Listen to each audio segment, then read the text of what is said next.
हरे कृष्णा। सभी भक्तों का स्वागत है आज के इस सुंदर सत्र में। हमने प्रभुपाद के साथ एक माला का जप किया और ये समझा कि किस प्रकार जीव जो है प्रकृति पर अपना प्रभुत्व जताने के लिए भगवान से विद्रोह करके अलग हो करके यहाँ आ जाता है और यहाँ पर आकर वो 84 लाख की योनियों में फंस जाता है। और किस तरह से भगवान अलग अलग रास्तों से जीव को ये समझाते आ रहे हैं कि उसको अपने जीवन का गंतव्य समझना है और भगवान के पास वापस जाना है। इसी एक गंतव्य को, इसी एक लक्ष्य को समझाने के लिए भगवान ने ये 700 श्लोक अर्जुन को कहे। अर्जुन को इनकी आवश्यकता नहीं थी क्योंकि अर्जुन बहुत महान, बहुत विद्वान मनुष्य थे, योद्धा भी थे, पंडित भी थे, साधु प्रवृत्ति के थे, भगवान के प्रिय भक्त थे, मित्र थे। अर्जुन के साथ तो बहुत सी उपाधियां थी। परंतु हम जैसे जो जीव है जो इस युग में आ रहे हैं, हम इस रहस्य को समझकर भगवान तक कैसे पहुंचेंगे, इसके लिए भगवान ने अर्जुन के माध्यम से ये लीला रच के हमें ये सारी भगवत गीता फिर से सुना डाली। तो 15वें अध्याय को आज हम प्रारंभ करेंगे। पुरुषोत्तम योग बहुत ही सुंदर अध्याय है, लेकिन उससे पहले हम मंगलाचरण के द्वारा भगवान को अपनी प्रार्थनाएं स्वीकार करने के लिए कहेंगे, भगवान से प्रार्थना करेंगे कि जिस प्रकार अभी तक के अध्यायों में भगवान हमारी हेल्प करते आ रहे हैं, हमें हमारा उत्साह बढ़ाते आ रहे हैं, ऐसे ही भगवान हमें आगे आशीर्वाद दें। श्री प्रभुपाद से आशीर्वाद लेंगे। हम हमारे गुरुजनों को, सभी वैष्णवों को प्रणाम करेंगे, श्रीमती राधा रानी से आशीर्वाद लेंगे और फिर हम आज का अध्याय शुरू। ओम अज्ञानतिमिरान्धस्य ज्ञानाञ्जनशलाकया चक्षुरुन्मीलितं येन तस्मै श्रीगुरुवे नमः। श्रीचैतन्यमनोभीष्टं स्थापितं येन भूतले स्वयं रूपः कदा मह्यं ददाति स्वपदान्तिकम्। वन्देऽहं श्रीगुरु श्रीयुतपदकमलं श्रीगुरून् वैष्णवांश्च श्रीरूपं साग्रजातं सजीवम् साद्वैतं सावधूतं परिजनसहितं कृष्ण चैतन्य देवं श्री राधा कृष्ण पादान् सहगण ललिता शाखान्वितांश्च। हे कृष्ण करुणा सिंधु दीनबंधु जगतपते गोपेश गोपिका कांत श्री राधा कांत नमस्तुते। तप्त कांचन गौरांगी श्री राधे वृंदावनेश्वरी वृषभानुसुते देवी प्रणमामि हरिप्रिये। वाञ्छाकल्पतरुभ्यश्च कृपा सिन्धुभ्य एव च पतितानां पावनेभ्यो वैष्णवेभ्यो नमो नमः। जय श्री कृष्ण चैतन्य प्रभु नित्यानंद श्री अद्वैत गदाधर श्रीवासादि गौर भक्त वृंद। हरे कृष्ण कृष्ण कृष्ण हरे हरे, हरे राम राम राम हरे हरे। नमो विष्णुपादाय कृष्णपृष्ठाय भूतले श्रीमते भक्तिवेदांत स्वामिनीति नामिने। नमस्ते सारस्वते देवे गौरवाणी प्रचारिणे निर्विशेष शून्यवादी पाश्चात्य देश तारिणे।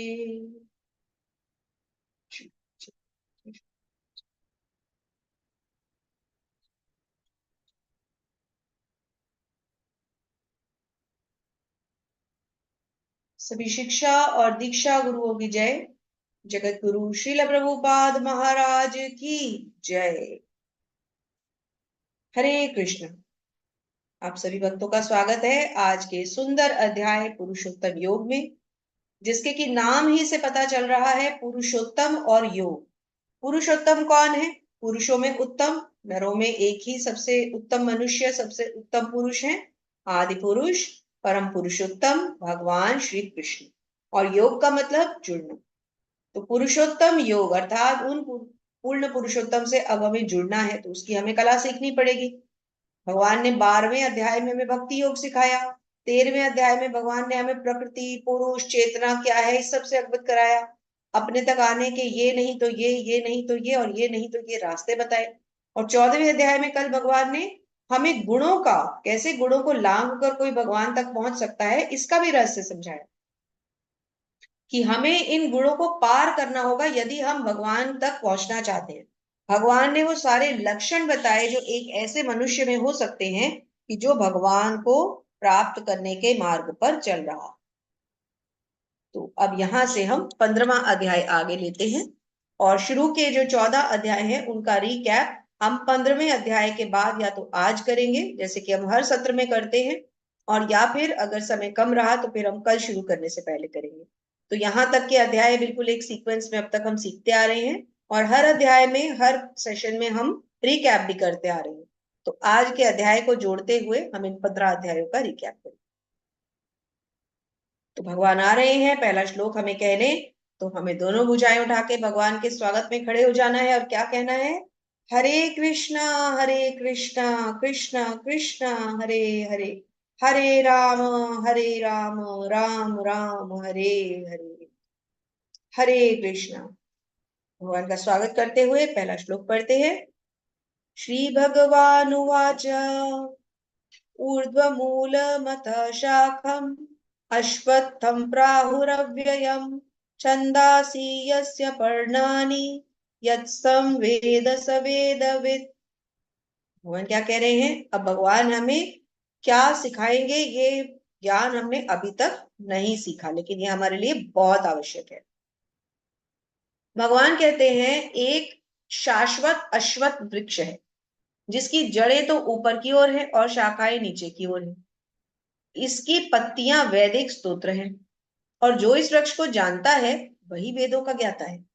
तो किस वृक्ष की बात हो रही है? एक ऐसा वृक्ष है अश्वत्थ वृक्ष जिसको कि हम बरगद या पीपल जैसे किसी स्पिरिचुअल पेड़ वृक्ष के साथ कंपेयर कर सकते हैं। इसकी जड़ें ऊपर हैं और शाखाएं नीचे हैं। तो हम इसे कैसे समझ सकते हैं? जैसे कि पानी के किनारे यदि कोई पेड़ हो और उसका प्रतिबिंब पानी में गिर रहा हो तो उसको हम कैसे समझते हैं? उसको हम समझते हैं कि उसकी जो ऊपर जा रहा होता है, असली जो रियल दिखता है, जो किनारे पे खड़ा है, उसकी जड़ें नीचे होंगी, शाखाएं ऊपर होंगी। लेकिन जो पानी में उसका परवेटेड रिफ्लेक्शन होता है, उसका उल्टा प्रतिबिंब होता है, उसमें जड़ें ऊपर हो गई और शाखाएं नीचे जा रही है ना। तो यही हमारा भौतिक जगत और आध्यात्मिक जगत है। कहने का मतलब क्या है? आध्यात्मिक जगत रियल है और भौतिक जगत उसका उल्टा प्रतिबिंब है। तो तात्पर्य में श्री प्रभुपाद समझाते हैं, श्री प्रभुपाद की जय। भक्ति योग की महत्ता की विवेचना के बाद यह पूछा जा सकता है कि वेदों का क्या प्रयोजन है। इस अध्याय में बताया गया है कि वैदिक अध्ययन का प्रयोजन कृष्ण को समझना है।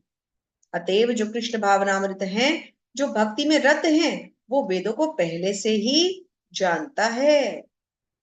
अर्थात वेद क्यों बनाए गए? भगवान ने वेद क्यों दिए? वेद हमें कर्मकांड सीखने के लिए नहीं मिले, वेद हमें मिले भगवान को समझने के लिए, भगवान की शक्तियों को जानने के लिए हमें वेद मिले। और हम क्या नासमझी करते हैं, हम वेदों से कर्मकांड सीख लेते हैं, हम बड़ी फिलॉसफी की बातें करना शुरू हो जाते हैं। तो यही हमारी गलती।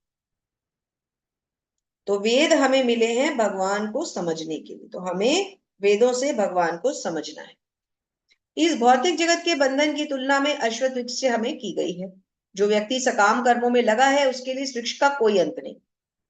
देखिए कितनी बड़ी बात है, जो हम लोग जैसे जो सकाम कर्मों में लगे हुए लोग हैं उनके लिए इस वृक्ष का कोई अंत नहीं है। एक शाखा से दूसरी शाखा में वो, और फिर उससे आगे तीसरी शाखा में ऐसे लोग घूमते रहते हैं।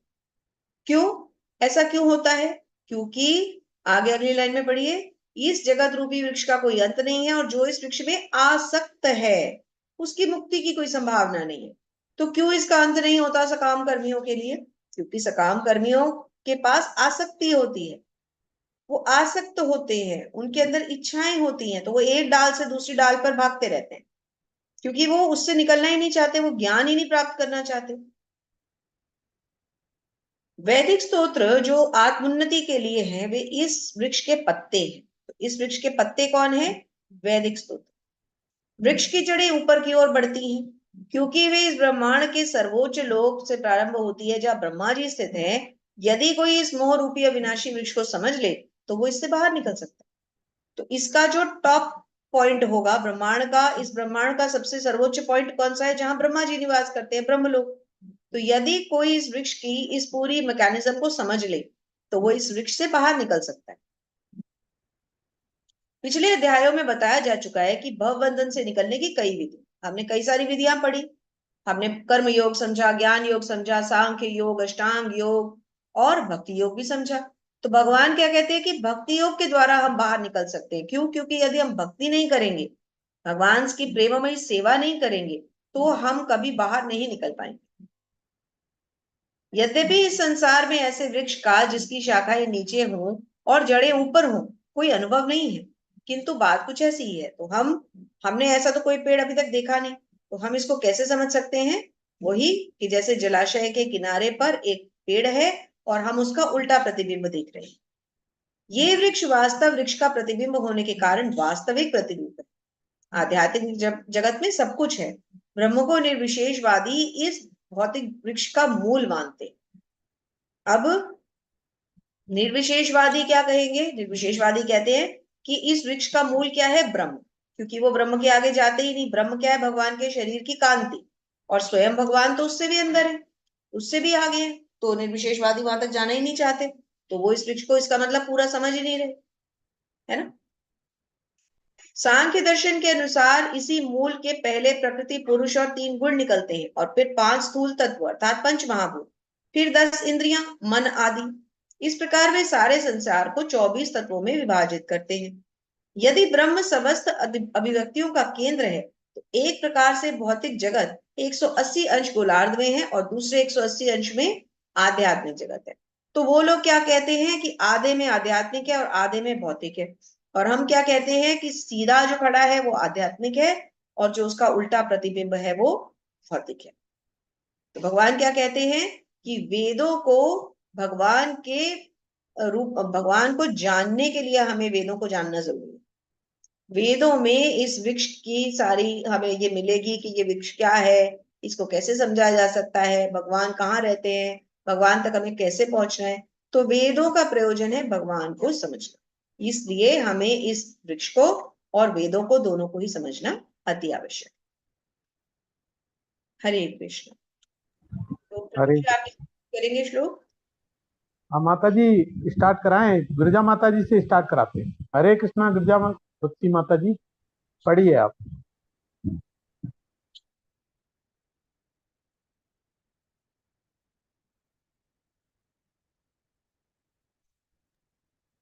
हरे कृष्णा माता जी।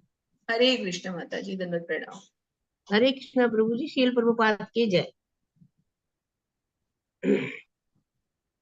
अद्चो उर्वरम प्रसन्ता तै शाखा गुण प्रवर्धा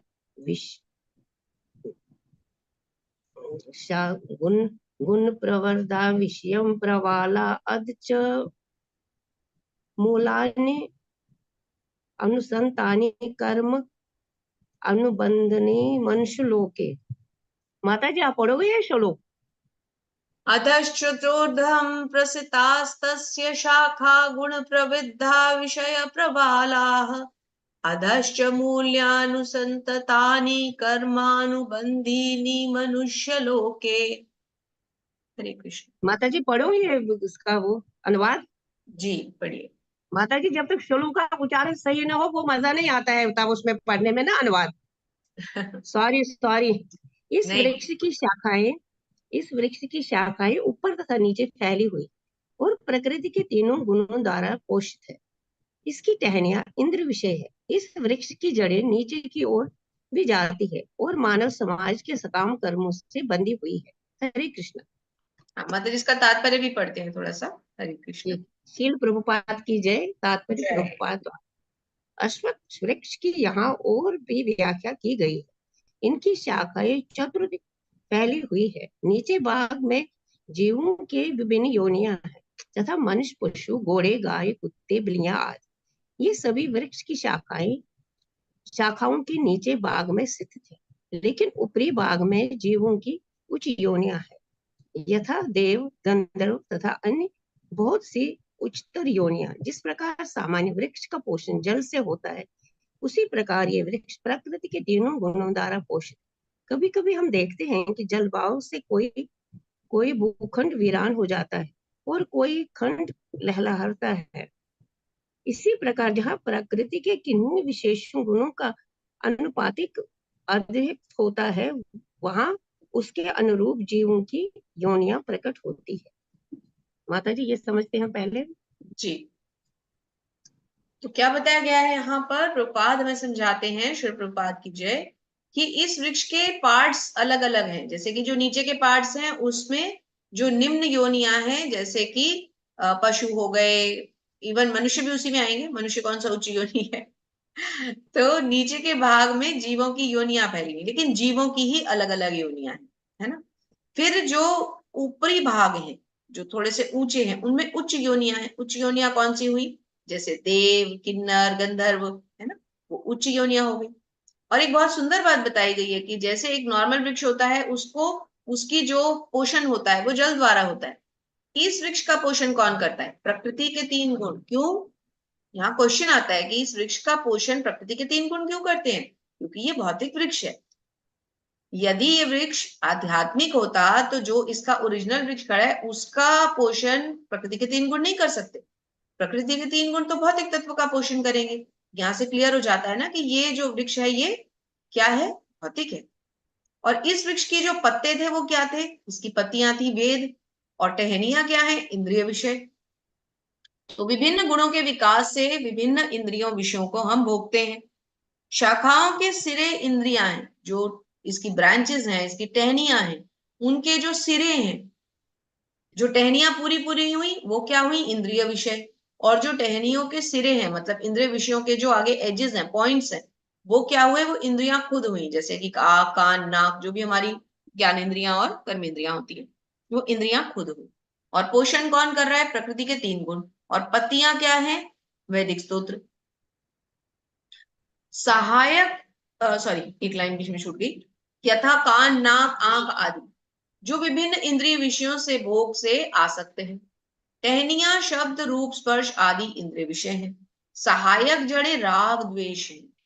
जो इसकी सहायक जड़ें हैं ना, हम इस पेड़ को अच्छे से समझ रहे हैं, इसको समझेंगे तभी तो इस पेड़ से बाहर निकलेंगे। भवबंधन से बाहर निकलने के लिए इस पेड़ को समझना बहुत जरूरी है। तो जिसकी सहायक जड़ें हैं वो क्या है, राग द्वेष हैं। आपस में ईर्ष्या करना, राग करना, द्वेष करना, जो विभिन्न प्रकार के। जी माता जी आप ही पढ़ दीजिए, आप पढ़ रहे थे, पढ़िए। माता जी कहाँ से पढ़ूं, यहाँ से पूरा जो ही भी। पूरा ही पढ़ दीजिए, पूरा ही पढ़ दीजिए। हरे कृष्णा। शील प्रभुपाद की जय। प्रभुपाद द्वारा वृक्ष की टहनियां इंद्र विषय है। विभिन्न गुणों के विकास से हम विभिन्न प्रकार की इंद्रियों का विकास करते हैं, और इन इंद्रियों के द्वारा हम विभिन्न इंद्रिय विषयों का भोग करते हैं। शाखाओं के सिरे इंद्रियां है, यथा कान, नाक, आंख आदि, जो विभिन्न इंद्रिय विषयों के भोग से आसक्त है। टहनियां शब्द, रूप, स्पर्श आदि इंद्रिय विषय।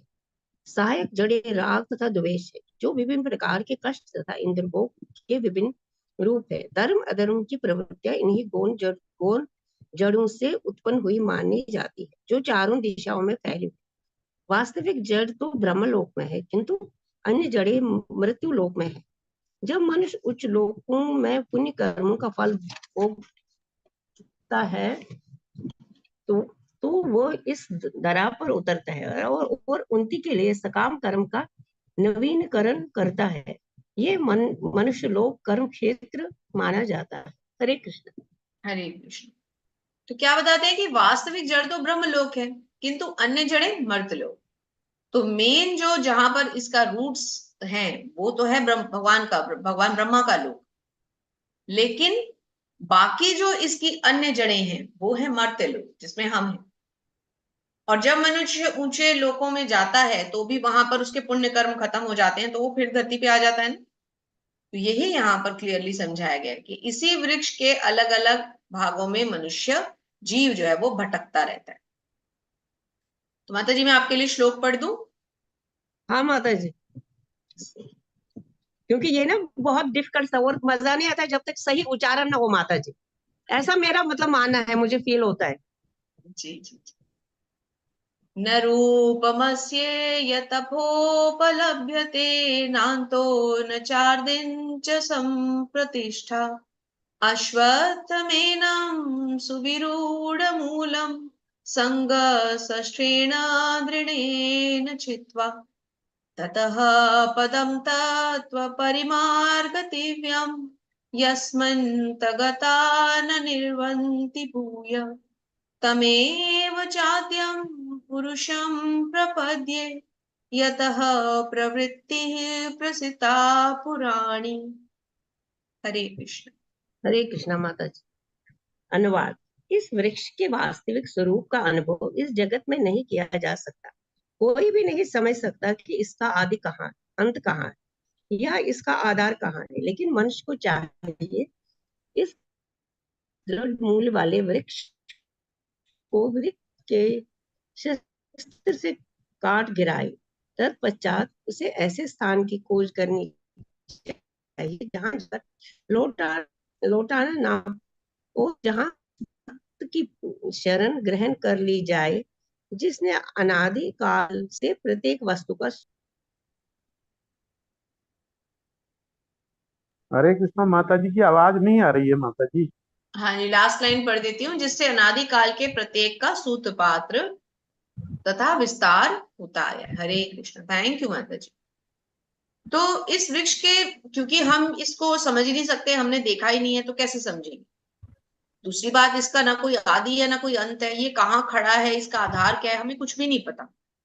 तो हमें केवल ये पता है कि हमें इस वृक्ष से बाहर निकलना है, लेकिन हम इसको समझ नहीं सकते। ऐसा समझिए कि अगर हम एक ऐसे जंगल में फंसे हुए हैं, हमें ये तो पता है कि हम जंगल में फंसे हैं, लेकिन हमें ये तो नहीं पता ना कि ये जंगल कहाँ शुरू होता है और कहाँ खत्म होता है। हम उससे बाहर कैसे निकलेंगे, हमें पता ही नहीं। तो हमें उस जंगल से अगर बाहर निकलना है और वहां बहुत गहन झाड़ियां हैं, पेड़ पौधे हैं बड़े बड़े, जिनमें हम फंस गए हैं, तो हमें उन पेड़ों को, उन टहनियों को, उन झाड़ियों को काटना पड़ेगा ना। तभी हमें थोड़ी बहुत लाइट नजर आएगी और हम बाहर निकलेंगे। तो यही यहाँ जीव की स्थिति है। तो जीव को इससे बाहर निकलने के लिए इस वृक्ष की इन गहन टहनियों को काटना ही पड़ेगा। जो इंद्रिय तृप्तियां हैं, जो टहनियां का हमने क्या पढ़ा, टहनियां क्या है, इंद्रिय विषय हैं, उनके टिप्स पे क्या है, इंद्रिय बनी हुई है। तो इनको अगर काटना है तो हमारे पास कैसा हथियार होना चाहिए। एक ही शस्त्र है जो इस गहनता को काट सकता है, इस अंधकार को काट सकता है। वो क्या है? विरक्ति। मीन्स आसक्ति का ऑपोजिट। हम हैं आसक्त, हमें होना है अनासक्त, विरक्त। तो हमें विरक्ति के शस्त्र से इस पेड़ को काटना पड़ेगा। और फिर जब हम विरक्ति के शस्त्र से वैराग्य के रास्ते पे चलेंगे और इस पेड़ की टहनियों को काटेंगे, तो फिर हम भगवान की शरण ग्रहण करेंगे। और फिर जब हम भगवान की शरण ग्रहण कर लेंगे, तो फिर वापस हम इस मर्त्यलोक में कभी नहीं आएंगे। तो प्रभुपाद क्या समझाते हैं? श्री प्रभुपाद की जय। अब ये स्पष्ट कर दिया गया है कि शाश्वत वृक्ष के वास्तविक स्वरूप को इस भौतिक जगत में नहीं समझा जा सकता, क्योंकि इसकी जड़ें बहुत ऊपर है। अतः वास्तविक वृक्ष का विस्तार विरुद्ध दिशा में होता है। जब वृक्ष के भौतिक विस्तार में कोई फंस जाता है, तो उसे ये नहीं पता चल पाता कि वह कितनी दूर तक फैला है। वही जंगल वाली बात हो गई ना, कि हम जंगल में फंस गए हैं, लेकिन हमें ये नहीं पता कि ये जंगल कितना दूर है। तो भगवान के साथ जो हम संबंध तोड़ करके यहाँ धराधाम पे मृत्यु लोक में आ जाते हैं, उसके बाद फिर जीव पल पल तड़पता है, मुसीबत में फंस जाता है, लेकिन वहां से निकल नहीं पाता। तो निकलने के लिए उसे क्या करना पड़ेगा? उसे विरक्ति का शस्त्र यूज करना पड़ेगा और प्रामाणिक शास्त्रों पर आधारित आत्मज्ञान की विवेचना करनी पड़ेगी, विरक्ति सींचनी पड़ेगी, ज्ञानी पुरुषों से श्रवण करना पड़ेगा, भक्तों की संगति में रहना पड़ेगा। तब सर्वप्रथम जो कारणीय है वह है भगवान की शरण ग्रहण करना। तो वही तीन बातें जो हम बार बार चर्चा करते आ रहे हैं, जो हमारे लिए बहुत इंपॉर्टेंट है। भक्तों के संग में रहना, शास्त्रों का अध्ययन करना, गुरु की शरण लेना, क्योंकि गुरु हमें भगवान तक पहुंचाते हैं। और ये बहुत सुंदर पंक्ति है, भगवान हमें गुरु देते हैं और फिर गुरु हमें भगवान देते हैं। भगवान हमें गुरु कैसे देते हैं? भगवान का आशीर्वाद होता है तो हमें हमारे गुरु मिलते हैं। लेकिन फिर जब गुरु मिल जाते हैं तो गुरु किसको देते हैं? फिर गुरु ही तो हमें भगवान तक पहुंचाते हैं। तो उस भगवान का अनुग्रह प्राप्त करने के लिए केवल उनकी शरण ग्रहण करनी चाहिए, जो श्रवण कीर्तन आदि द्वारा भक्ति करने से होती है। जो कि अब हम कर रहे हैं, हम श्रवण कर रहे हैं, भगवान की लीलाओं का श्रवण कर रहे हैं। किससे? गुरु से, प्रभुपाद से। हरे कृष्ण प्रभु जी। हरे कृष्णा ज्योति माता जी, हरे कृष्णा, आप पढ़िए।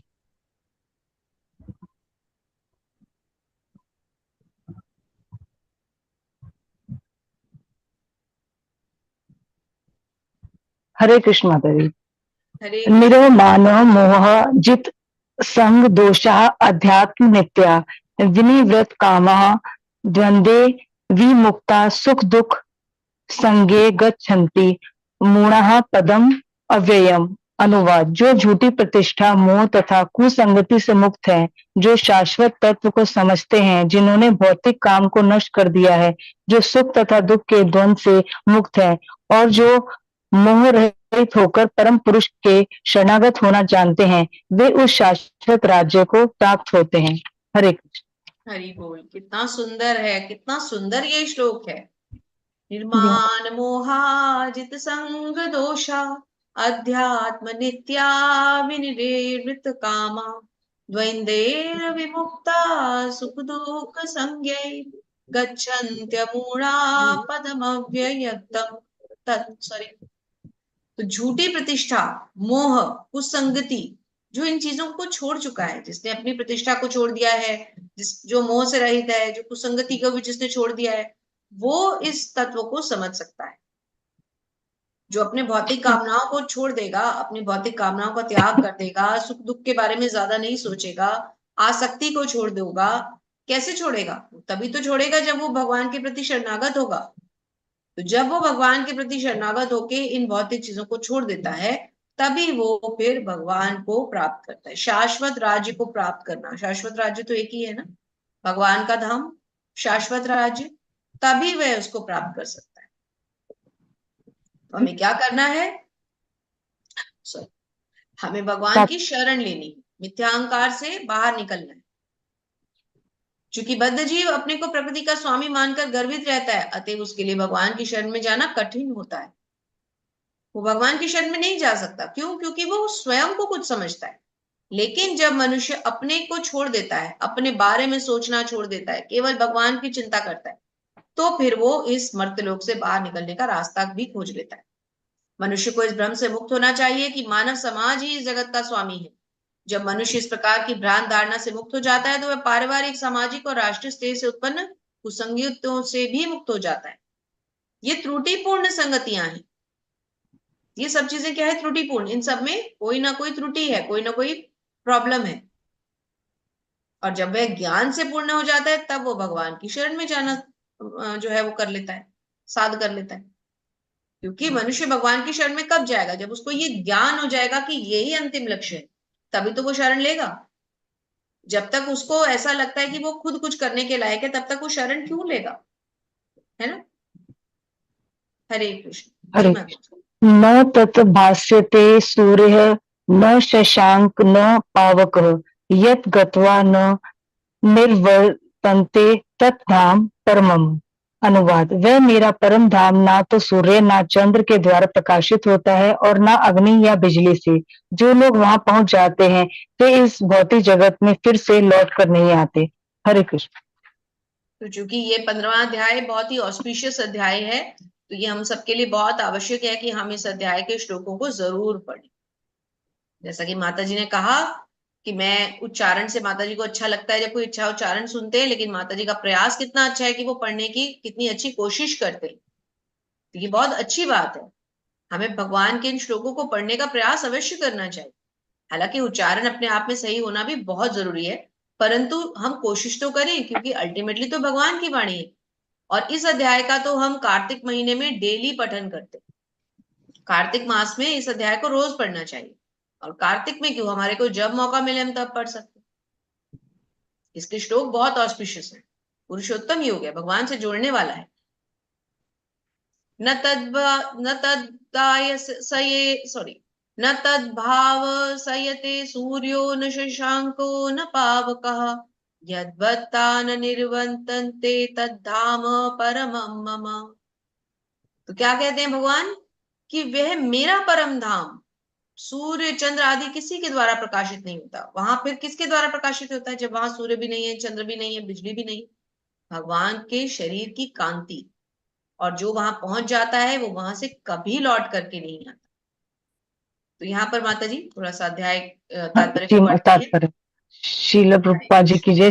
तात्पर्य शील प्रभुपाद जी। यहाँ पर आध्यात्मिक जगत अर्थात भगवान कृष्ण के धाम का वर्णन हुआ है, जिसे कृष्ण लोक या गोलोक वृंदावन कहा जाता है, जिनमें आकाश में ना तो सूर्य प्रकाश की आवश्यकता है, ना चंद्र प्रकाश की अथवा अग्नि या बिजली की, क्योंकि सारे लोग स्वयं प्रकाशित हैं। इस ब्रह्मांड में केवल एक लोक सूर्य ऐसा है जो स्वयं प्रकाशित है, लेकिन आध्यात्मिक आकाश में सभी लोग स्वयं प्रकाशित हैं। उन समस्त लोगों के जिन्हें वैकुंठ कहा जाता है, चमचमाते तेज से चमकीला आकाश बनता है, जिसे ब्रह्म ज्योति कहते हैं। वस्तुतः एक यह सेकंड माता तेज जी, इसको समझते जी हैं कि माता ब्रह्म जी जी ज्योति क्या है, क्योंकि ब्रह्म ज्योति में जो निर्विशेषवादी है वो ब्रह्म ज्योति में लीन होना चाहते हैं। ये ब्रह्म ज्योति क्या है? इस ब्रह्मांड में तो एक लोक है सूर्य, जो अपने आप में प्रकाशित है, लेकिन आध्यात्मिक आकाश में सभी लोग अपने आप प्रकाशित है। तो उन समस्त लोकों के जिन्हें वैकुंठ कहा जाता है, चमचमाते तेज से चमकीला आकाश बनता है, जिसे ब्रह्म ज्योति कहा जाता है। और ये कहां से निकलता है? ये तेज कृष्ण लोक से निकलता है, गोलोक वृंदावन से। हरि बोल। जो भगवान जहाँ खुद रहते हैं, भगवान का जहां भगवान रहते हैं गोलोक वृंदावन में, वहां से इतना तेज निकलता है कि उससे सारे लोग प्रकाशित होते हैं, और उस सारे प्रकाश से फिर एक पूरा चमकीला आकाश बन जाता है, जिसे ब्रह्म ज्योति कहते हैं। और निर्विशेषवादी उसमें लीन होकर के अपने आप को संपूर्ण मानते हैं, लेकिन वो संपूर्ण नहीं है। वो तो भगवान के शरीर की केवल कांति है। भगवान तो उससे उससे पृथक हैं। इसके अतिरिक्त ज्योतिर्मय आकाश का अधिकांश भाग तो आध्यात्मिक लोगों से पूर्ण है, जिन्हें वैकुंठ कहा जाता है, जिनमें से गोलोक वृंदावन प्रमुख है ना। तो हमें यहाँ क्या समझने को मिला कि जो भगवान के लोक से, गोलोक वृंदावन से जो प्रकाश निकलता है, उसकी चमक से जो चमकीला आकाश बनता है, वह दरअसल ब्रह्म ज्योति है। बहुत इंपॉर्टेंट है हमारे लिए इसको जान लेना। फिर आगे थोड़ा सा हम इसको लेते हैं जहां पे हमें कुछ जरूरी चीजें समझनी चाहिए। हाँ, मतलब जब यहां तक से सेना लेते हैं पैराग्राफ जो आ रहा है, जो इस संसार से अत्यधिक आसक्त है। थोड़ा सा इसको समझते, आसक्ति के ऊपर है ये, सेकंड लाइन ऊपर से। लेकिन माता जी जहाँ पे मैंने छोड़ा था, नहीं नहीं, आप स्क्रीन पे देखिए। अच्छा और मैं बुक है जी।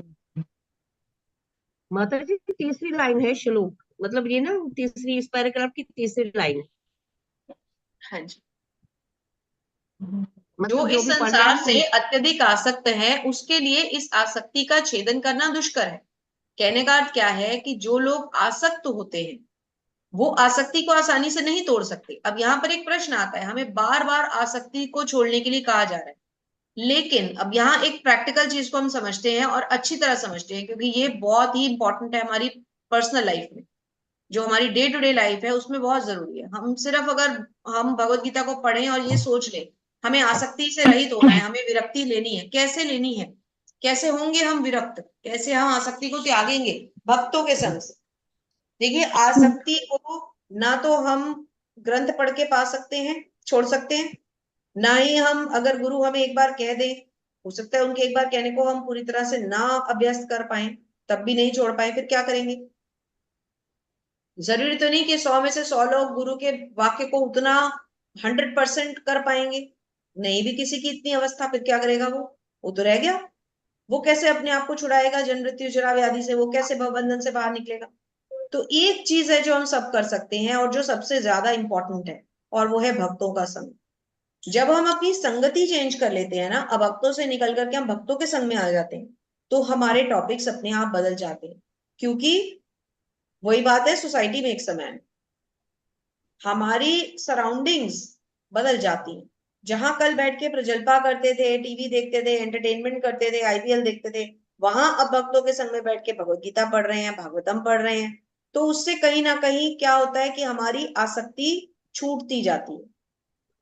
ये हम सबके लिए बहुत ज्यादा इंपॉर्टेंट है कि हम आसक्ति को त्यागें, लेकिन आसक्ति को त्यागना आसान नहीं है।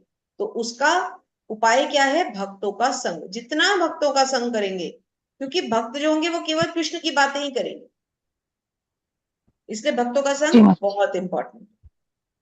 थैंक यू माता जी। हरे कृष्णा प्रभु जी। हर हरे कृष्णा। नेक्स्ट नेक्स्ट हैं मधु माता जी। हरे कृष्णा माता जी, पढ़िए।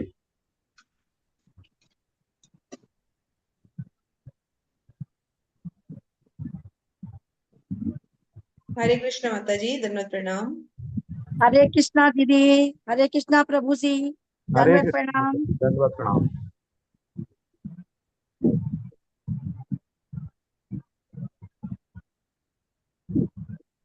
सातवां श्लोक माता जी। भवेयं जीवलोके जीवभूतः सनातनः मनसस्थानीन्द्रियाणि प्रकृतिस्थानि कर्षति।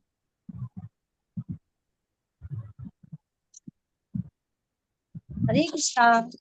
हरे इस कृष्ण। बद्ध जगत में सारे जीव मेरे शाश्वत अंश हैं। बद्ध जीवन के कारण वे छह इंद्रियों के घोर संघर्ष कर रहे हैं, जिसमें मन भी सम्मिलित है। हरे कृष्णा। धन्यवाद। हरे कृष्ण। तात्पर्य ममैवांश पढ़ना। जीवलोके जीवभूतः सनातनः मनः षष्ठानि इंद्रियाणि प्रकृतिस्थानि कर्षति। भगवान क्या समझा रहे हैं? बद्ध जीवन के कारण वे छह इंद्रियों से संघर्ष करें। किसके कारण हम जीव जो है इंद्रियों से संघर्ष किसके कारण करता है? बद्ध होने के कारण। यदि वे बद्ध ना हो तो उसको संघर्ष करने की क्या आवश्यकता है? लेकिन वो बद्ध है। और बद्ध क्यों है? हम तो जानते हैं बद्ध क्यों है। क्योंकि वो अपनी स्वतंत्रता का दुरुपयोग करता है।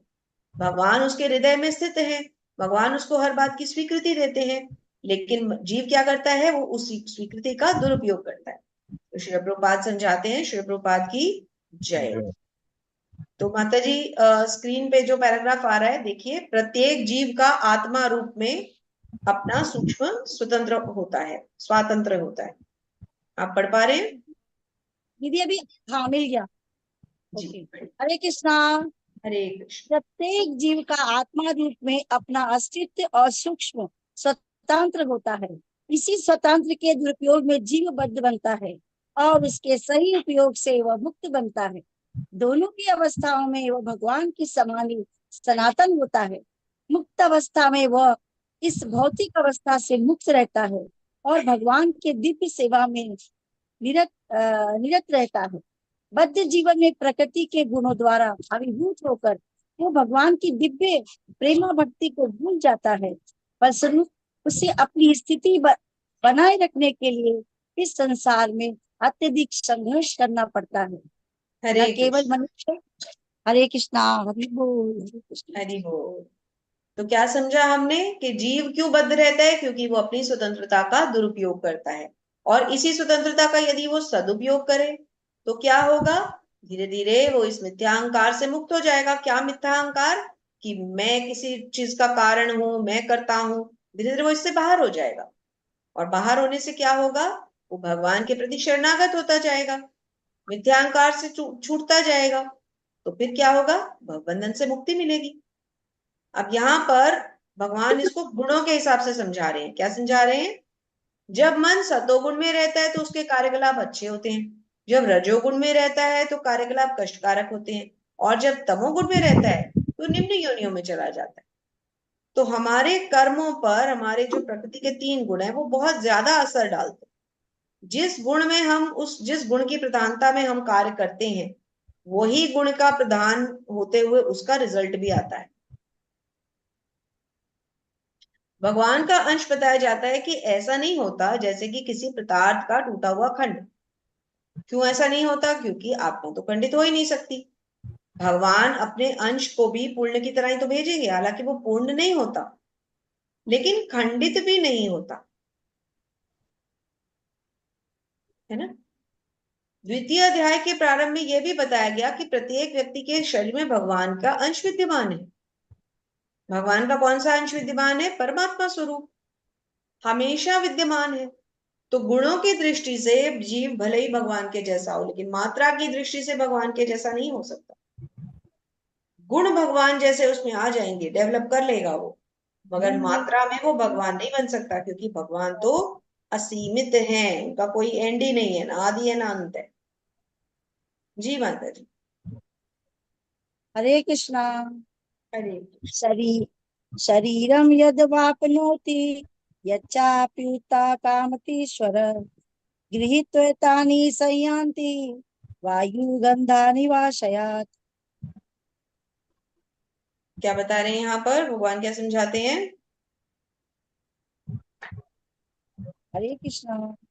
इस हरे संसार में जीव अपनी देहात्म बुद्धि को एक शरीर से दूसरे में उसी तरह ले जाता है जिस प्रकार वायु सुगंधि को ले जाता है, इस प्रकार वो एक शरीर धारण करता है और फिर इसे त्याग कर दूसरा शरीर धारण करता है। हरे कृष्णा, हरि बोल, धन्यवाद। हरि बोल। एक शरीर से दूसरे शरीर में देहांतरण। शरीरम यदवाप्नोति यच्चाप्युक्त क्रामतीश्वरः गृहीत वैतानि संयाति वायुर्गंध निवास्यात्। तो देहांतरण की विधि समझाई जा रही है। देहांतरण क्या है? एक शरीर से दूसरे शरीर में कौन लेके जाता है? जैसे वायु सुगंध को ले जाता है, ऐसे ही आत्मा एक शरीर से निकल के दूसरे शरीर में चला जाता है। जीव को ईश्वर अर्थात अपने शरीर का नियामक कहा गया। यही समझाया था ना हमें कि एक शरीर को जानने वाला वो एक जीव हो सकता है, लेकिन परमात्मा और जीवात्मा में क्या फर्क है? जीवात्मा केवल अपने शरीर को समझेगा, लेकिन परमात्मा बाकी सब शरीरों को भी समझ लेंगे। शरीर में जो परिवर्तन होता है वह उस पर निर्भर करता है। मृत्यु के समय वह जैसी चेतना बनाए रखता है दूसरे शरीर तक उसे ले जाती है। भरत महाराज के साथ क्या हुआ था? सारी उम्र भगवान की भक्ति की, अंत में मृग के अंदर फंस गए। तो क्या हुआ? अगला जीवन मृग के शरीर में मिला। तो कर्म के अनुसार भिन्न भिन्न शरीर प्राप्त होते हैं और समय आने पर यह शरीर त्यागना भी होता है। माता जी पढ़िए। हरे कृष्णा। हरे कृष्ण। श्रोत्रम चक्षु नहीं माता स्पर्शनम। जी, ये कर्म के अनुसार, जब तात्पर्य कंप्लीट कर रहे हैं हम। हरि बोल। हरि बोल, हरे कृष्णा। कर्म के अनुसार भिन्न शरीर प्राप्त होता है और समय आने पर शरीर त्यागना होता है। यहाँ यह कहा गया है कि सूक्ष्म शरीर जो अगले शरीर का बीज वहन करता है, अगले जीवन में दूसरा शरीर निर्माण कर एक शरीर से दूसरे शरीर में देहांतरण की प्रक्रिया तथा शरीर में रहते हुए संघर्ष करने को कर्षाते अर्थात अर्थ संघर्ष कहते हैं। ये थोड़ा एक्सप्लेन करिए ये जरा। जी जी बिल्कुल बिल्कुल।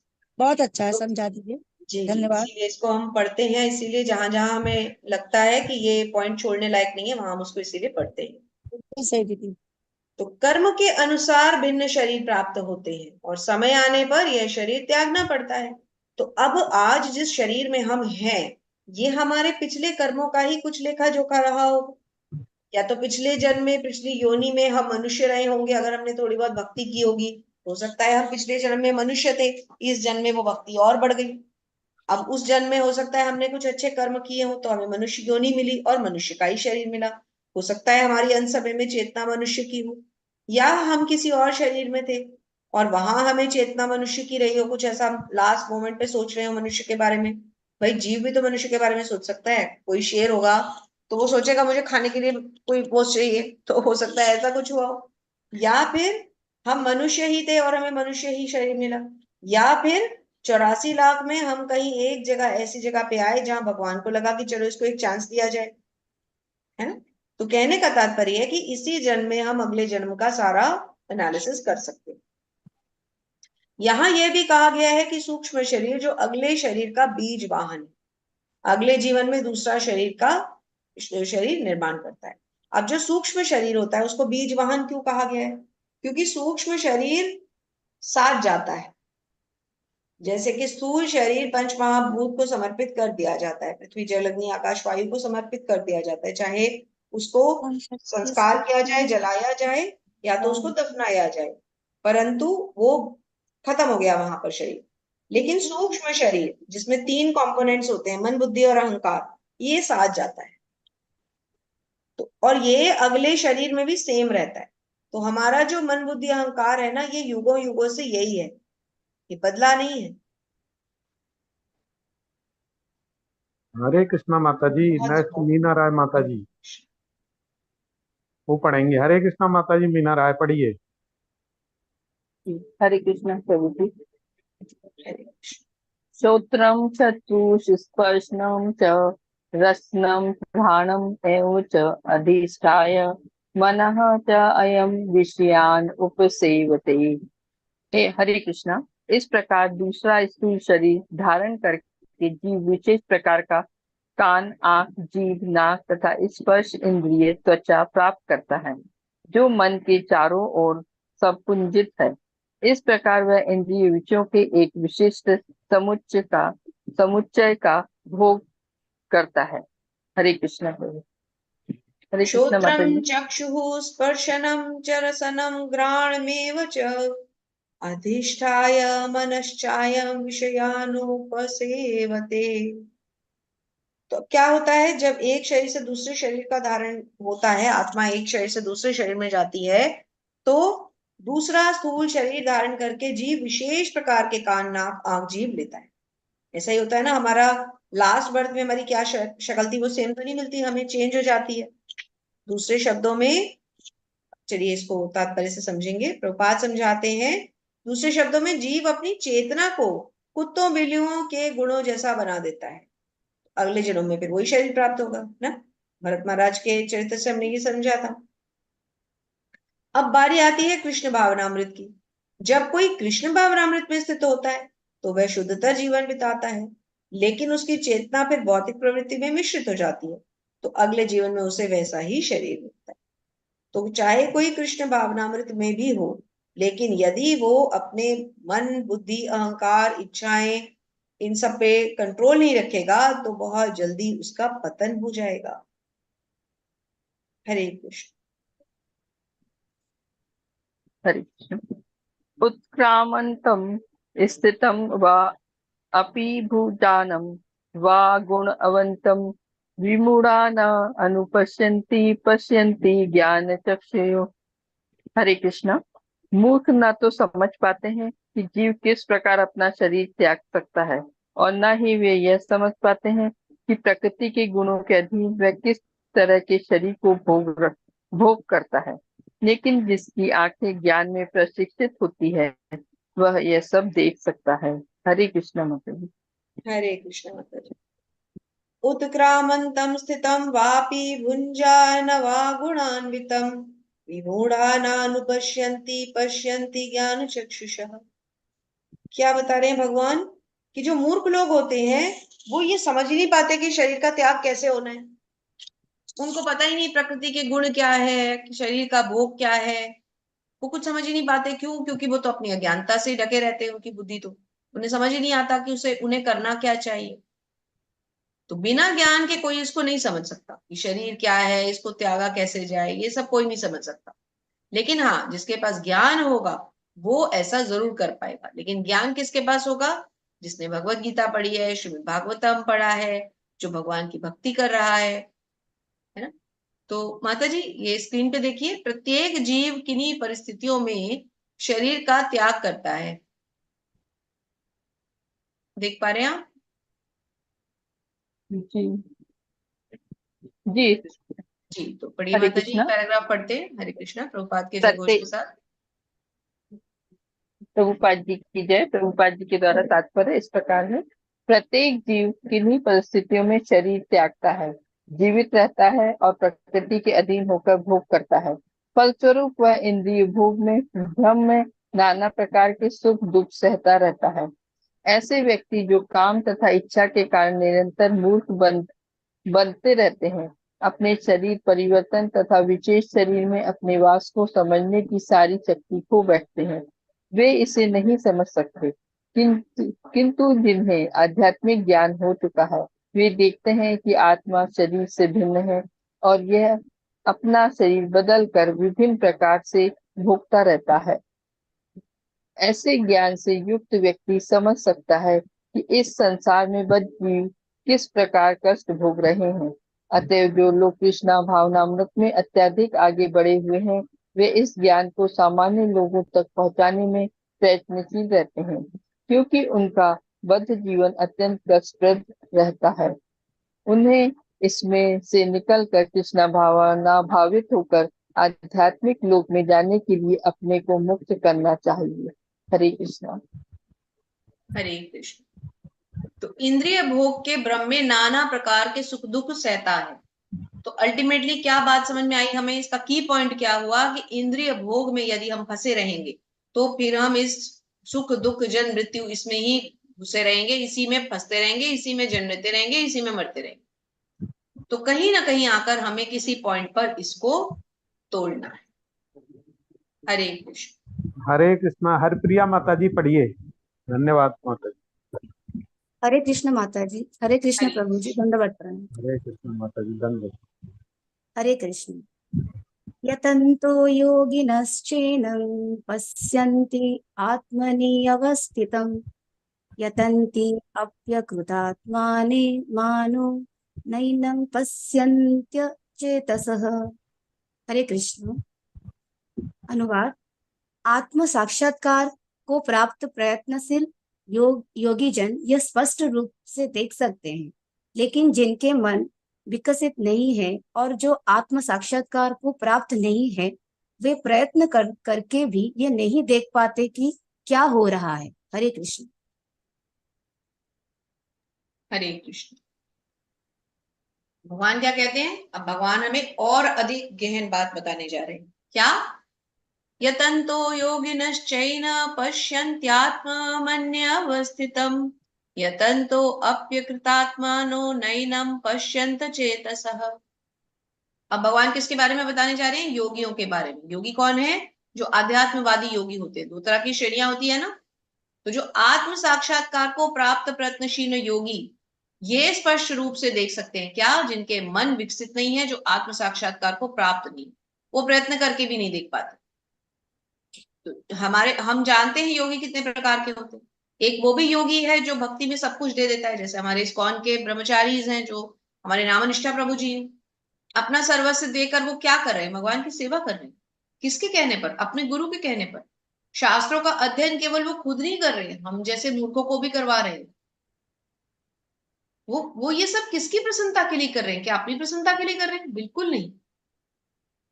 तो कोटि कोटि नमन है ऐसे योगियों को, जो हम जैसे लोगों को, पतित आत्माओं को भी इस भव बंधन से मुक्ति दिलाने का प्रयास कर रहे हैं। ये सब वो क्यों कर रहे हैं? इससे उनको क्या मिल रहा है? अगर हम में से कोई भक्ति में आगे निकल गया और भगवान के धाम पहुंच गया, तो इसका क्रेडिट किसको जाता है? इस नामनिष्ठा प्रभु जी को जाता है ना। ना उन्होंने भगवत गीता ये चलाई होती, ना हम भवबंधन से निकल पाते। तो ऐसे जो योगी होते हैं वो एक कैटेगरी है, लेकिन अनेक योगी आत्म साक्षात्कार के पथ पे होते हैं, लेकिन जो आत्म साक्षात्कार को प्राप्त नहीं है, वह ये नहीं देख पाता कि जीव शरीर में कैसे कैसे परिवर्तनों में रह रहा है। तो जिसको ये जानकारी ही नहीं होगी, वो इसको कैसे समझेगा? जो सचमुच योग पद्धति में रमते हैं और जिन्हें आत्मा, जगत, परमेश्वर की अनुभूति होती है, वो क्या करते हैं? वो फिर असली में भक्ति योगी कहलाते। जी माता जी। हरे कृष्णा। हरे यत् यत् आदित्यगतं तेजो जगद्भासयते अखिलं, यच्चन्द्रमसि यच्चग्नौ तत्तेजो विद्धि मामकम्। सूर्य का तेज जो सारे विश्व के अंधकार को दूर करता है, मुझसे ही निकलता है। चंद्रमा तथा अग्नि के तेज भी मुझसे उत्पन्न होते हैं। हरे कृष्ण। हरे कृष्ण। यदादित्यगतं तेजो जगद्भासयते अखिलम्, यच्चन्द्रमसि यच्चाग्नौ ते तत्तेजो विद्धि मामकम्। भगवान क्या बता रहे हैं? अब देखिए, सूर्य का तेज भी भगवान से निकलता है, चंद्रमा भी भगवान से निकलते हैं, अग्नि भी भगवान से निकलती है। हमने विराट रूप में देखा था ना। बिना कोई उनसे निकले ऐसा कोई तत्व है ही नहीं जो उनसे निकले बिना होगा। जो कुछ भी है वो उन्हीं से तो आ रहा है। उद्भूत जो ज्ञान, जो केंद्र है, वो तो वही है, उद्गम का स्थान वही है ना। तो माता जी, इस पहले पैराग्राफ को पढ़ते हैं, थोड़ा समझते हैं इसके बारे में। हरे कृष्ण। हरे कृष्णा। तात्पर्य श्रील प्रभुपाद की जय। अज्ञानी मनुष्य ये नहीं समझ पाता कि ये सब कुछ कैसे घटित होता है, लेकिन भगवान ने यहाँ पर जो कुछ बतलाया है, उसे समझकर ज्ञान प्राप्त किया जा सकता है। प्रत्येक व्यक्ति सूर्य, चंद्रमा, अग्नि तथा बिजली देखता है। उसे ये समझने का प्रयास करना चाहिए कि चाहे सूर्य का तेज हो या चंद्रमा, अग्नि अथवा बिजली का तेज, ये सब भगवान से ही उद्भूत है। कृष्ण भावनामृत का प्रारंभ इस भौतिक जगत में बद्ध जीव को उन्नति करने के लिए काफी अवसर प्रदान करता है। जीव मूलतः परमेश्वर के अंश है और भगवान यहाँ पर इंगित कर रहे हैं कि जीव किस प्रकार भगवत धाम को प्राप्त कर सकते हैं। हरे आगे कृष्ण। थैंक यू माता जी। तो कृष्ण भावनामृत का प्रयोजन क्या है? कृष्ण भावनामृत केवल हमें ये नहीं है कि केवल हमें ग्रंथ पढ़ाने के लिए प्रभु जी इतनी मेहनत कर रहे हैं। प्रभु जी इतनी मेहनत इसलिए कर रहे हैं कि हम जैसी कई पतित आत्माएं भगवान की भक्ति में लग जाएं। भक्ति में लगने से अगला जन्म मनुष्य योनि मिलेगी, ये पक्का है। और कुछ तो भक्ति करते करते जो भक्ति में उत्तीर्ण हो जाएंगे, इसी जन्म के बाद भगवत धाम को प्राप्त भी कर लेंगे। इसलिए जो एक साधु होता है वो बाकी सबको भवबंधन से निकालने के लिए इतनी मेहनत करता है, और जो कर्मी होता है वो अपने लिए मेहनत करता है कि मैं, मेरे बच्चे, मेरा घर, मेरा प्रॉपर्टी, मेरा गाड़ी, मेरा बंगला। लेकिन जो एक साधु होता है, जो एक योगी होता है, वो बाकियों के बारे में सोचता है, इन्हें कैसे भवबंधन से निकालूं। तो भगवत गीता में 10वें अध्याय के 21वें श्लोक में कहा गया है कि चंद्रमा भी एक नक्षत्र है। सूर्य का प्रकाश परमेश्वर की आध्यात्मिक आकाश में आध्यात्मिक तेज के कारण है। सूर्योदय के साथ ही मनुष्य के कार्यकलाप प्रारंभ हो जाते हैं। वे भोजन पकाने के लिए अग्नि जलाते हैं, फैक्ट्रियां चलाने के लिए भी अग्नि जलाते हैं। अग्नि की सहायता से अनेक कार्य किए जाते हैं। अतएव सूर्योदय, अग्नि, चंद्रमा की चांदनी जीवों को अत्यंत सुहावने लगते हैं। उनके बिना कोई जीवित नहीं रह सकता। लेकिन ये सब आता कहां से है? क्वेश्चन तो वही है ना। साइंटिस्ट क्या कहते हैं? ये तो सब इंग्रेडिएंट्स अपने आप आते हैं, वही ब्लास्ट हुआ बहुत बड़ा, जो कौन सी वो बिग बैंग थियरी जो बोलते हैं, और ये सब हुआ। लेकिन शास्त्र इसे नहीं मानते। जी, हरे कृष्ण। हरे कृष्णा। प्रेरणा माता जी हरे कृष्णा पढ़िए।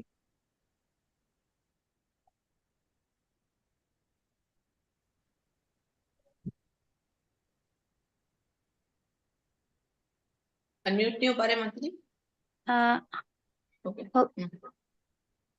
हरे कृष्ण जी माता जी, जी माता दंडवत जी, प्रणाम। धन्य प्रणाम माता जी। गामाविश्य च भूतानि धारम्यहमोजसा उष्णामि चौषधि सर्वः सोमो भूत्वा रसात्मकः। हरे कृष्ण माता जी। अनुवाद।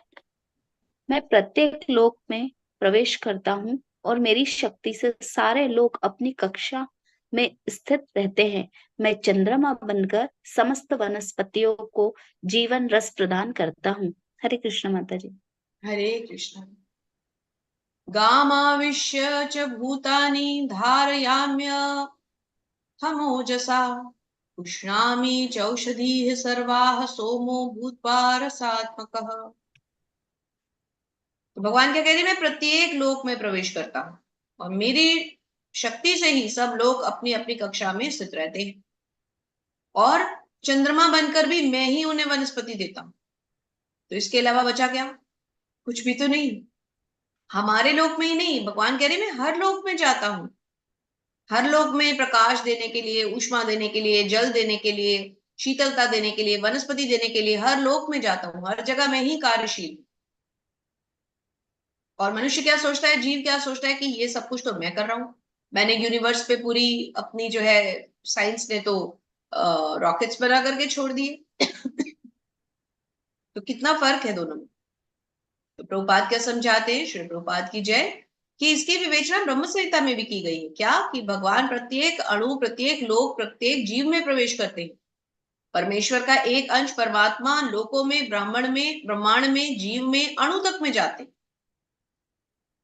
तो बड़े से बड़ा कुछ कुछ हो या छोटे से छोटा अणु हो, एटम हो, लेकिन भगवान उसमें जाते हैं। देखिए कितना अच्छा समझा है कि सड़ने के बाद ये शरीर तिनके या अन्य वस्तुओं के समान दिखता है, लेकिन मरने के तुरंत बाद शरीर पानी में डूब जाता है।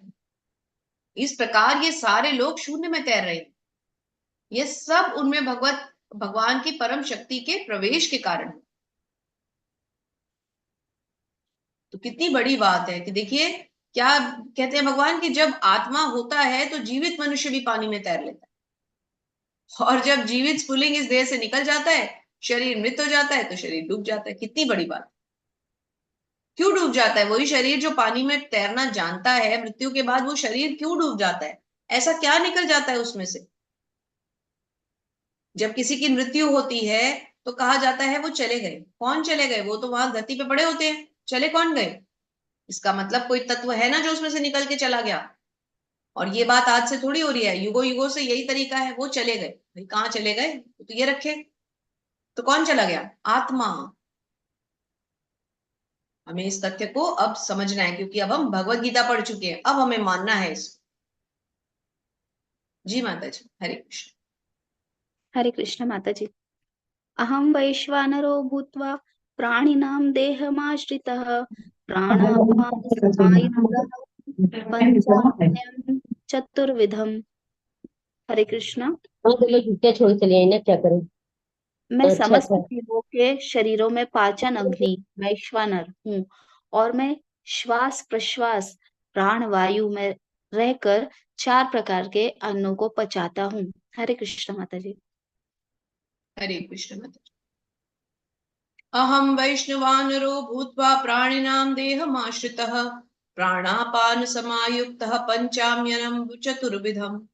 तो हमारे शरीर में भी जो पाचन शक्ति होती है, जिसे पाचन अग्नि वैश्वानर कहा जाता है, वो भी भगवान। तो हमारे शरीर में जो वायु होती है, प्राण वायु, हमारी पाचन शक्ति, ये सब भी भगवान के कारण ही होती है। भगवान कहाँ कहाँ स्थित नहीं है, ये इस बारे में बतलाता है। तो माता जी इस तात्पर्य को पढ़ते हैं, बहुत ज्ञानवर्धक है ये। हरे कृष्ण। हरे कृष्ण। तात्पर्य शिल प्रभुपाद जी द्वारा। शिल प्रभुपाद जी की जय। आयुर्वेद शास्त्र के अनुसार आमाशय पेट में अग्नि होती है जो वहां पहुंचे भोजन को पचाती है। जब यह अग्नि प्रज्वलित नहीं रहती तो भूख नहीं जागती, और जब यह अग्नि ठीक रहती है तो भूख लगती है। कभी कभी जब अग्नि मंद हो जाती है तो उपचार की आवश्यकता होती है। जो भी हो, यह अग्नि भगवान का प्रतिनिधि स्वरूप है। वैदिक मंत्रों में भी बृहदारण्यक उपनिषद पुष्टि होती है कि परमेश्वर या ब्रह्म अग्नि रूप में आमाशय में के भीतर स्थित हैं और समस्त प्रकार के अन्न को पचाते हैं। अयम अग्निर्वैश्वानरो यो अयम मंदः पुरुषे येनेद मन्नम पच्यते। चूंकि भगवान सभी प्रकार के अन्नों के पाचन में सहायक होते हैं, अतएव जीव भोजन करने के मामले में स्वतंत्र नहीं है। जब तक परमेश्वर पाचन में उसकी सहायता नहीं करते, तब तक खाने की कोई संभावना नहीं है। इस प्रकार भगवान ही अन्न को उत्पन्न करते हैं और वे ही पचाते हैं, और उनकी ही कृपा से हम जीवन का आनंद उठाते हैं। वेदांत सूत्र में भी इसकी पुष्टि हुई है। शब्दा शब्दादिभ्यो अंतः प्रतिष्ठानाच। भगवान शब्द के भीतर, शरीर के भीतर, वायु के भीतर तथा यहाँ तक कि पाचन शक्ति के रूप में आमाशय में भी उपस्थित हैं। अन्न 4 प्रकार का होता है। कुछ निगले जाते हैं पेय, कुछ चबाए जाते हैं भोज्य, कुछ चाटे जाते हैं लेह तथा कुछ चूसे जाते हैं चोष्य। भगवान सभी प्रकार के अन्नों की पाचक शक्ति है। हरे कृष्ण माता जी। हरि बोल। हरे कृष्ण माता जी, थैंक यू सो मच। तो हम्म। भगवान हर जगह है, यहाँ तक कि हमारे आमाशय में जो अग्नि है, जिसके द्वारा पाचन क्रिया काम करती है, वो भी भगवान का ही रूप है, वो भी स्वयं भगवान ही है। इसको हम कैसे समझे? अब जैसे किसी को भूख नहीं लगती, तो हम, हो सकता है वो बीमार होता है तो हम बोलते हैं उसको भूख नहीं लग रही। ये सही है कि वो बीमार होता है तो उसको भूख नहीं लगती, मगर वो भूख अल्टीमेटली क्यों नहीं लगती? कहीं ना कहीं जो शरीर के आमाशय की अग्नि है ना, वो उसका रीजन है। इसीलिए लिखा गया है, जब ये अग्नि प्रज्वलित नहीं रहती तो भूख नहीं लगती, और जब ये अग्नि ठीक रहती है तो भूख लगती है। अब आप एक चीज ध्यान दें, जो हमारे मंदिरों में ब्रह्मचारी होते हैं, नॉर्मली आप नोटिस करेंगे बहुत कम बीमार होते हैं। क्यों? क्योंकि पहली बात, वो शारीरिक और मानसिक दोनों तरह से ही हमेशा कर्मठ होते हैं, किसी ना किसी काम में लगे रहते हैं, आलसी नहीं होते।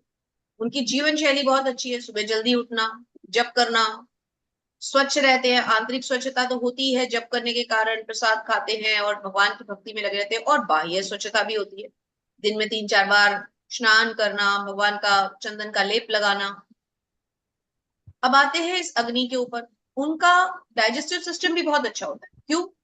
क्योंकि उनके आमाशय में ये जो अग्नि है, जो भगवान का रूप है, ये तो कभी बुझेगी नहीं ना।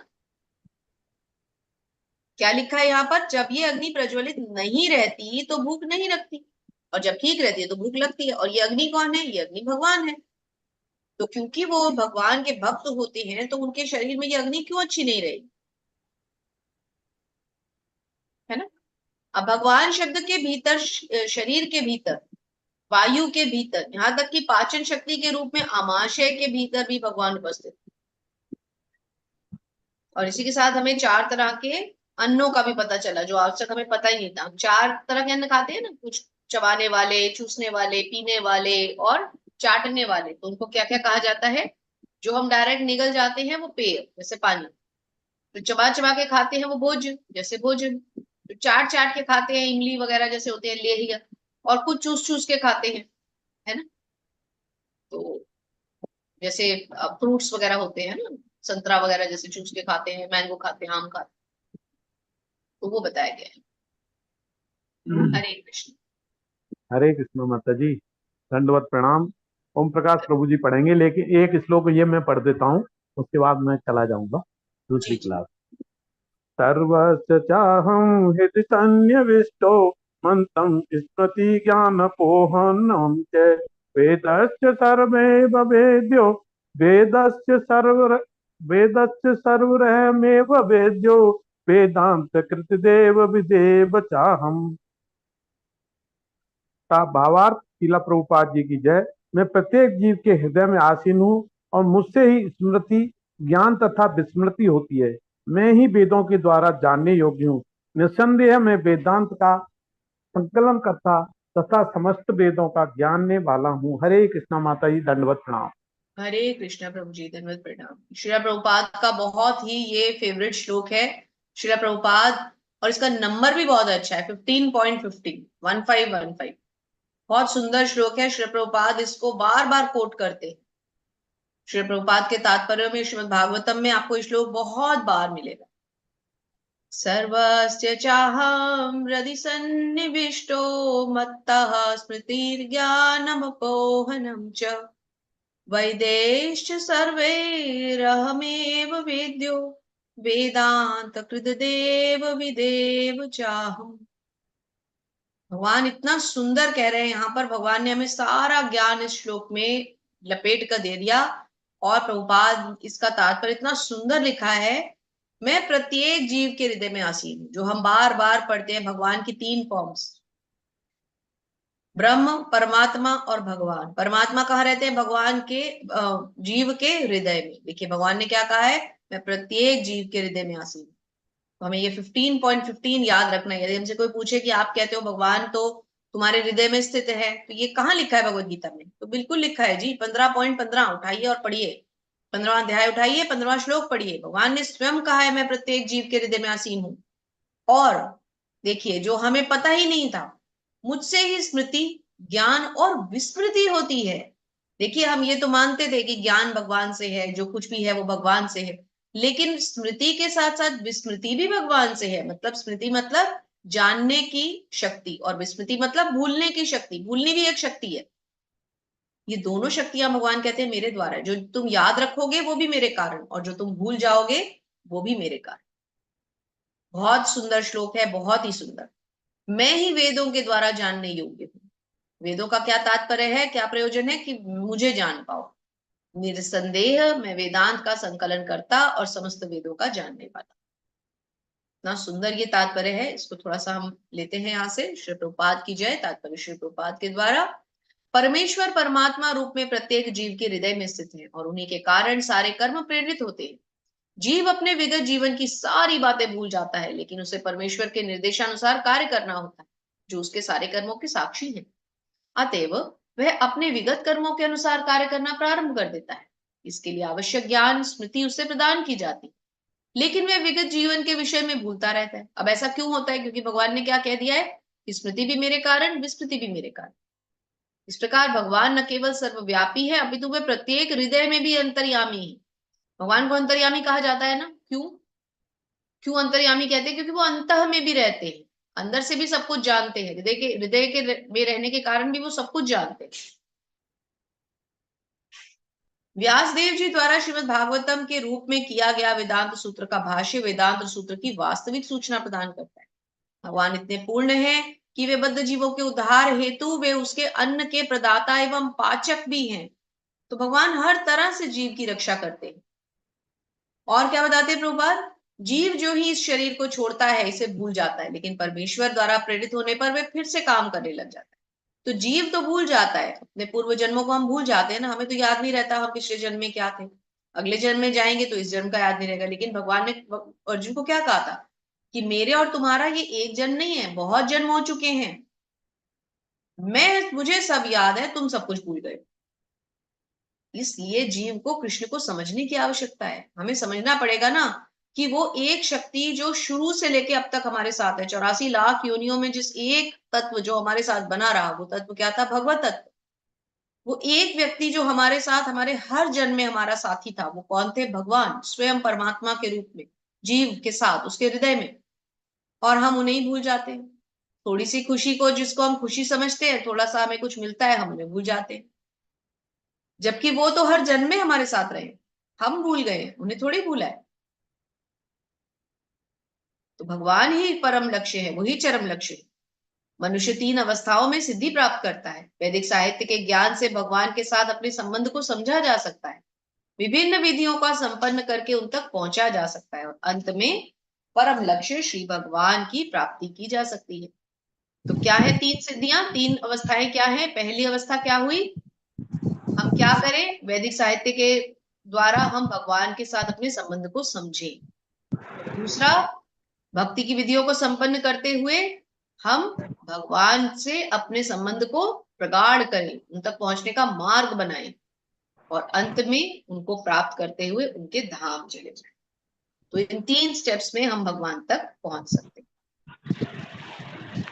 इतना सुंदर श्लोक, और उससे भी ज्यादा सुंदर हम कहेंगे प्रभुपाद के द्वारा दिया हुआ तात्पर्य। हरे कृष्णा। ओम प्रकाश प्रभु जी, हरे कृष्णा।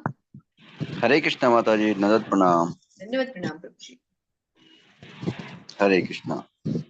द्वाविमो पुरुषो लोके क्षर चाक्षर एव च सह सर्वाणि भूतानि कूटस्थो अक्षर उच्यते। हरे कृष्णा। हरे कृष्णा। ये 2 प्रकार हैं, च्युत तथा अच्युत। भौतिक जगत में प्रत्येक जीव च्युत अक्षर होता है और आध्यात्मिक जगत में प्रत्येक जीव अच्युत कहलाता है। हरे कृष्णा। हरे कृष्ण। द्वामिवौ पुरुषौ लोके क्षरश्च चाक्षर एव च क्षरः सर्वाणि भूतानि कूटस्थो अक्षर उच्यते। तो 2 प्रकार के जीव बताए गए हैं, च्युत और अच्युत। भगवान कौन है? अच्युत है। तो अच्युत अगर भगवान है तो जीव कौन हुआ? जीव च्युत हुआ, क्योंकि एक का क्षय हो जाना है और एक का कभी क्षय नहीं होना। तो इसको हम कैसे समझें? क्यों जीव को, प्रत्येक जीव अच्युत है आध्यात्मिक जगत में। आध्यात्मिक जगत में क्यों अच्युत होगा? क्योंकि वहां जाने के बाद तो जीव ने कभी वापस आना ही नहीं, तो वहां जाके जीव अच्युत हो जाता है। लेकिन इस जगत में तो जब तक रहेगा उसका विनाश होना है। इस जगत में और उस जगत में यही तो अंतर है। जैसे कि पहले भी हमने पढ़ा, भगवान ने हमें बार बार समझाया कि जीव भगवान का अंश है, लेकिन वो भगवान नहीं है। जीव गुणों में भले ही भगवान के जैसा हो जाए, लेकिन मात्रा में तो वो भगवान जैसा नहीं हो सकता ना। भगवान तो आदि है, अनंत है, असीम है। लेकिन जीव क्या करता है? जीव अपनी प्रभुत्वता जताने के कारण, जीव अपनी स्वतंत्रता मनाने के लिए भगवान से अपना संबंध विच्छेद करके यहाँ आ जाता है। तो प्रभु जी से सुनते हैं श्री प्रभुपाद तात्पर्य में क्या लिखते हैं। हरे कृष्ण प्रभु जी। यहाँ से पढ़िए प्रभु जी। भगवान श्री कृष्ण के अनुसार श्री प्रभुपाद की जय। तात्पर्य प्रभुपाद द्वारा भगवान श्री कृष्ण के कथनानुसार जीवों की 2 श्रेणियां हैं। वेदों में इसके प्रमाण मिलते हैं, अतः में इसमें संदेह करने का प्रश्न ही नहीं उठता। इस संसार में संघर्ष रत सारे जीव मन तथा 5 इंद्रियों से युक्त शरीर वाले हैं, जो परिवर्तनशील हैं। जब तक जीव बद्ध हैं तब तक उसका शरीर पदार्थ के सत्संग से बदलता रहता है। चूंकि पदार्थ बदलता रहता है इसलिए जीव बदलते प्रतीत होते हैं, लेकिन आध्यात्मिक जगत में शरीर पदार्थ से नहीं बना होता, अतः उसमें परिवर्तन नहीं होता। भौतिक जगत में जीव 6 परिवर्तनों से गुजरता है: जन्म, वृद्धि, अस्तित्व, प्रजनन, क्षय तथा विनाश। ये भौतिक शरीर के परिवर्तन हैं, लेकिन आध्यात्मिक जगत में शरीर परिवर्तन नहीं होता। वहाँ न जरा है, न जन्म और न मृत्यु। वे सब एक अवस्था में रहते हैं। सर्वाणि भूतानि, जो भी जीव आदि जीव ब्रह्मा से लेकर क्षुद्र चींटी तक भौतिक प्रकृति के सत्संग में आता है, वह अपना शरीर बदलता है, अतः वे सब क्षर तथा च्युत हैं, किंतु आध्यात्मिक जगत में वे मुक्त जीव तथा सदा एकावस्था में रहते हैं। हरे कृष्ण। हरे कृष्ण। तो जब तक जीव बद्ध रहेगा तब तक उसका जो शरीर रहेगा वो पदार्थ के संपर्क में आता रहेगा, और जब तक शरीर जो है वो पदार्थ के संपर्क में आता रहेगा तब तक वो इन 6 परिवर्तनों से गुजरता रहेगा। कैसे 6 परिवर्तन? कि पहले हम जन्म लेते हैं, फिर थोड़े से बड़े होते हैं, फिर कुछ काल तक रहते हैं, फिर प्रजनन के अवस्था में आते हैं, फिर धीरे धीरे क्षीण होते हैं और फिर विनाश हो जाता है, मतलब अंत हो जाता है। तो जब तक हम भौतिक प्रकृति में रहेंगे, जब तक हम भौतिक पदार्थों के संपर्क में संसर्ग में रहेंगे, तब तक हमें इस प्रक्रिया से गुजरना ही पड़ेगा। लेकिन जो ही जीव भगवान के धाम चला जाता है, फिर वहां उसे ऐसी किसी प्रक्रिया का भाग नहीं बनना, फिर वो अजर हो जाता है, अमर हो जाता है। जी प्रभु जी, हरे कृष्ण। हरे कृष्ण माता जी। उत्तम पुरुषस्तवन्य परमात्म में त्युदाहित यो लोकत्रय मासी विश्य विभत्स वै ईश्वरः। इन दोनों के अतिरिक्त एक परम पुरुष परमात्मा है जो साक्षात अविनाशी हैं और जो तीनों लोकों में प्रवेश करके उनका पालन कर रहा है। हरे कृष्ण। हरे कृष्ण। उत्तमः पुरुषस्तन्व्यः परमात्मेद्युतदाहितः यो लोकत्र यमाविश्य विवर्त्य य ईश्वरः। भगवान क्या कहते हैं यहाँ पर? इन दोनों के अलावा परम पुरुष परमात्मा भी है जो अविनाशी, साक्षात और तीनों लोकों में प्रवेश करते हैं। भगवान ने यहाँ ये बता दिया है कि जीवों के अलावा इन जीवों की नियंता कौन है? स्वयं भगवान है। और वो क्या करते हैं? वो केवल एक लोक में नहीं आते, सभी लोकों में आते। थैंक यू प्रभु जी, थैंक यू।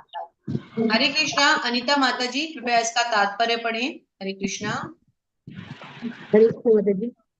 इस श्लोक प्रभुपाद की जय हो। श्रील इस श्लोक प्रभुपाद जी के द्वारा श्रील प्रभुपाद की द्वारा जय। जय। प्रभुपाद जी के द्वारा श्रील प्रभुपाद की जय। इस श्लोक का भाव कठोपनिषद 2.230 तथा श्वेता 70 उपनिषद में 6.30 अत्यंत सुंदर ढंग से व्यक्त हुआ है। वहां यह कहा गया है कि असंख्य जीवों के नियंता, जिनमें से कुछ बद्ध हैं और कुछ मुक्त है, एक परम पुरुष है जो परमात्मा है। उपनिषदों का श्लोक इस प्रकार है। नित्यो नित्यानाम चेतनम चेतनामः। सारांश यह है कि बद्ध तथा मुक्त दोनों प्रकार के जीवों में से एक परम पुरुष भगवान होता है जो उन सबका पालन करता है और उन्हें उनके कर्मों के अनुसार भोग की सुविधा प्रदान करता है।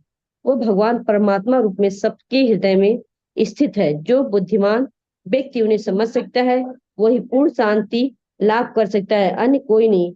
हरे कृष्ण माता जी। हरे कृष्ण माता जी। तो दोनों प्रकार के जीवों में एक जीव हो गया जो बद्ध है और एक जीवात्मा परमात्मा हो गए। मतलब जीवात्मा कौन है? जो बद्ध है। और परमात्मा कौन है? जो मुक्त है, जो परम पुरुष है। तो पालन कौन करेंगे? जो परम पुरुष होंगे ऑब्वियसली। किसका करेंगे? जो बद्ध होगा। बद्ध कौन है? जीव है।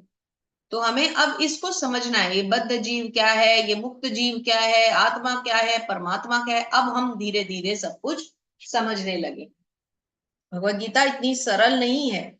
भगवत गीता को अगर हम समझ रहे हैं तो ये भगवान का केवल आशीर्वाद है जिसके कारण हम समझ पा रहे हैं। अगर भगवान का आशीर्वाद हमारे साथ नहीं होगा तो हम भगवत गीता को कभी नहीं समझ सकते। तो हमें अच्छी तरह से इसको समझना है। इसकी जो भी हम इसकी प्रीचिंग्स ले रहे हैं, इसकी टीचिंग्स ले रहे हैं, इसको हमें अपने जीवन में आत्मसात भी करना है, इंप्लीमेंट भी करना है। हरे कृष्णा। ऋचा बंसल माता जी कृपया अनम्यूट करें। तो माता जी आप श्लोक पढ़ पाएंगे? हाँ जी माता जी, पढ़ लेंगे जी। तो श्लोक और अनुवाद पढ़िएगा। और अनिता श्रीवास्तव माता जी आप तात्पर्यों के लिए रेडी रहिए। मैं आपको अनम्यूट का ऑप्शन दे रही हूँ। हरे कृष्णा। श्लोक नंबर 18। यस्मात् अक्षरमतीतो अहम अक्षरादपि चोत्तम अतो अस्मिन् लोके वेदे च प्रथितः पुरुषोत्तम। हरे कृष्णा। चूंकि मैं अक्षर तथा अक्षर दोनों से परे हूँ और चूंकि मैं सर्वश्रेष्ठ हूँ, अतः मैं इस जगत में तथा वेदों में परम पुरुष के रूप में विख्यात है। हरे कृष्णा। हरे कृष्ण। यस्मात् अक्षरमतीतो अहम अक्षरादपि चोत्तमः अतो अस्मि लोके वेदे च प्रथितः पुरुषोत्तमः। भगवान क्या कह रहे हैं कि मैं दोनों के ही परे हूँ, क्षर अक्षय, क्षय अक्षय, च्युत अच्युत। क्यों? क्योंकि मैं सर्वश्रेष्ठ हूँ। मैं इस जगत में और वेदों में परम पुरुष के रूप से विख्यात हूँ। भगवान स्वयं बता रहे हैं, और जब भगवान ने स्वयं कह दिया तो फिर हम उनके ऊपर उंगली उठाने वाले कौन होते? भगवान क्या कहते हैं? प्रभुपाद समझाते हैं कि अंतर बस इतना है कि जीव चाहे बद्ध अवस्था में रहे या मुक्त अवस्था में, वह शक्ति भगवान में, भगवान की अकल्पनीय शक्तियों से बढ़कर नहीं हो सकता। तो वो चाहे किसी भी अवस्था में हो, चाहे कोई भक्ति में हो, बहुत ऊंचा चला गया हो, या कोई अभक्त हो, या कोई हमारे जैसा नौसिखिया हो, लेकिन वो भगवान से अलग नहीं है। भगवान से अलग उसकी कोई पहचान नहीं है। तो प्रभुपाद क्या समझाते हैं? भगवान के अंतर्यामी परमात्मा स्वरूप का भी वेदों में वर्णन हुआ है। छांदोग्य उपनिषद में क्या कहा गया है? तावदेश संप्रसादो अस्माच्छी शरीर समुत्थ्यथाय परम ज्योति रूपम संपद्य स्वेन रूपेण विनिश्यपद्यते स उत्तमः पुरुषः। अर्थात शरीर से निकलकर परम आत्मा का प्रवेश निराकार ब्रह्म ज्योति में होता है, तब वे अपने इस आध्यात्मिक स्वरूप में बने रहते हैं। यह परमात्मा ही परम पुरुष कहलाता है। कहने का अर्थ क्या है कि जीवात्मा ने अल्टीमेटली परमात्मा में लीन हो जाना है। यही प्रकृति का विधान है, और हमें इसको समझना ही चाहिए और समझना ही पड़ेगा। जी माता जी। हरे कृष्णा। यो मामे सम्मूढ़ो जानाति पुरुषोत्तमं स सर्वविद जति माम सर्वभावेन भारत। जो कोई भी मुझे संशय रहित होकर पुरुषोत्तम भगवान के रूप में जानता है, वह सब कुछ जानने वाला है। अतः हे भरत पुत्र, वह व्यक्ति मेरी पूर्ण भक्ति में रत होता है। हरे कृष्णा। हरे कृष्ण। यो मामेवं सम्मूढ़ो जानाति पुरुषोत्तमं स सर्वविद्वति विद्वज्जति माम सर्वभावेन भारत। तो क्या समझा रहे हैं भगवान हमें? भगवान कहते हैं कि कोई भी अगर मुझे संशय रहित होकर, मतलब डाउट ना करे, मुझे पूर्ण पुरुषोत्तम भगवान के रूप में समझे, इसका मतलब वो कौन हो सकता है? वो मेरी भक्ति में रत होने वाला कोई मेरा भक्ति तो हो सकता है। भक्त के अलावा भगवान को कौन जान सकता है? कोई नहीं जान सकता। लेकिन भक्त भगवान को क्यों जान लेता है? क्योंकि भक्त भगवान की सेवा करता है। जो सेवा करेगा वो भगवान के क्लोज हो जाएगा ना, वो भगवान को फिर समझ लेता है। तो ऋचा माता जी, आप एक पैराग्राफ इसका पढ़ें, सेकंड वाला तात्पर्य जो वैदिक ज्ञान श्रुति कहलाता है। एक पैराग्राफ आप पढ़ लें, फिर उसके बाद अनिता माता जी ले लेंगे। वैदिक ज्ञान श्रुति कहलाता है। श्रील प्रभुपाद की जय। अब हमें भूलना नहीं है पढ़ने से पहले प्रभुपाद को नमन करना। तात्पर्य श्रील प्रभुपाद के द्वारा श्रील प्रभुपाद की जय। तात्पर्य प्रभुपाद की जय। अनिता माता जी, अभी आप एक बार ऋचा माता जी को ये पैराग्राफ लेने देंगे प्लीज। जी, नेक्स्ट फिर आप ले लीजिए। जी माता। वैदिक ज्ञान श्रुति कहलाता है, जिसका अर्थ है श्रवण करके सीखना। वास्तव में वैदिक सूचना कृष्ण तथा उनके प्रतिनिधियों जैसे अधिकारियों से ग्रहण करनी चाहिए। हाँ, एक मिनट यहाँ पे रुकते हैं एक बार। वास्तव में वैदिक सूचना भगवान कृष्ण और उनके प्रतिनिधियों से ग्रहण करनी चाहिए। अब यहाँ भगवान के प्रतिनिधि किसको कहा गया है? गुरु। तो हमें ये वैदिक साहित्य को सीखना है केवल दो ही सूत्रों से, एक स्वयं भगवान जो कि अभी हम कर रहे हैं, और दूसरे गुरु, और हम दोनों से ही सीख रहे हैं। भगवान की वाणी को हम गुरुदेव के द्वारा दिए गए तात्पर्य से समझ रहे हैं, तो हम ये दोनों ही कार्य करें, तो means we are on the absolute right track. जी माता जी। यहाँ कृष्ण ने हर वस्तु का अंतर सुंदर ढंग से बताया है, अतः इसी स्रोत से सुनना चाहिए। लेकिन केवल सूत्रों की तरह सुनना पर्याप्त नहीं है। मनुष्य को चाहिए कि अधिकारियों से समझे, ऐसा नहीं कि केवल शुष्क चिंतन ही करता रहे। मनुष्य को विनीत भाव से भगवत गीता को सुनना चाहिए कि सारे जीव सदैव भगवान के अधीन हैं।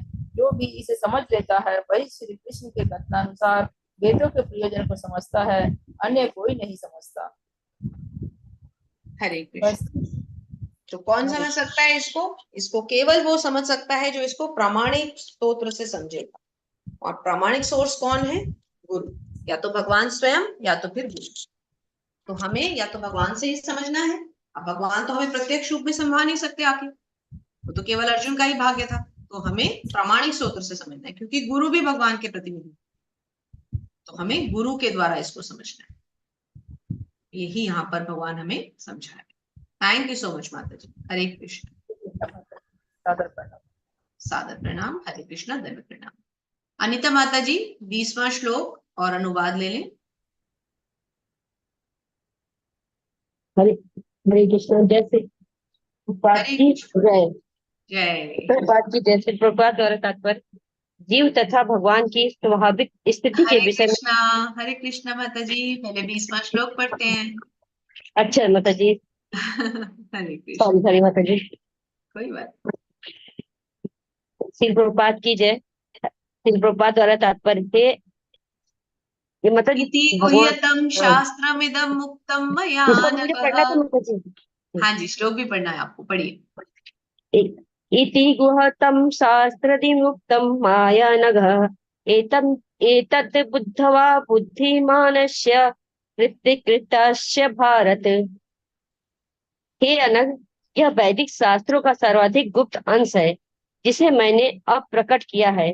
जो कोई इसे समझता है वह बुद्धिमान हो जाएगा और इसके प्रयास पूर्ण होंगे।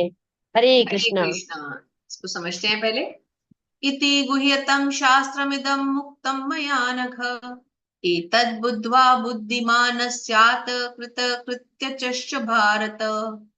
हे अनघ, यह है वैदिक शास्त्रों का सर्वाधिक गुप्त अंश है।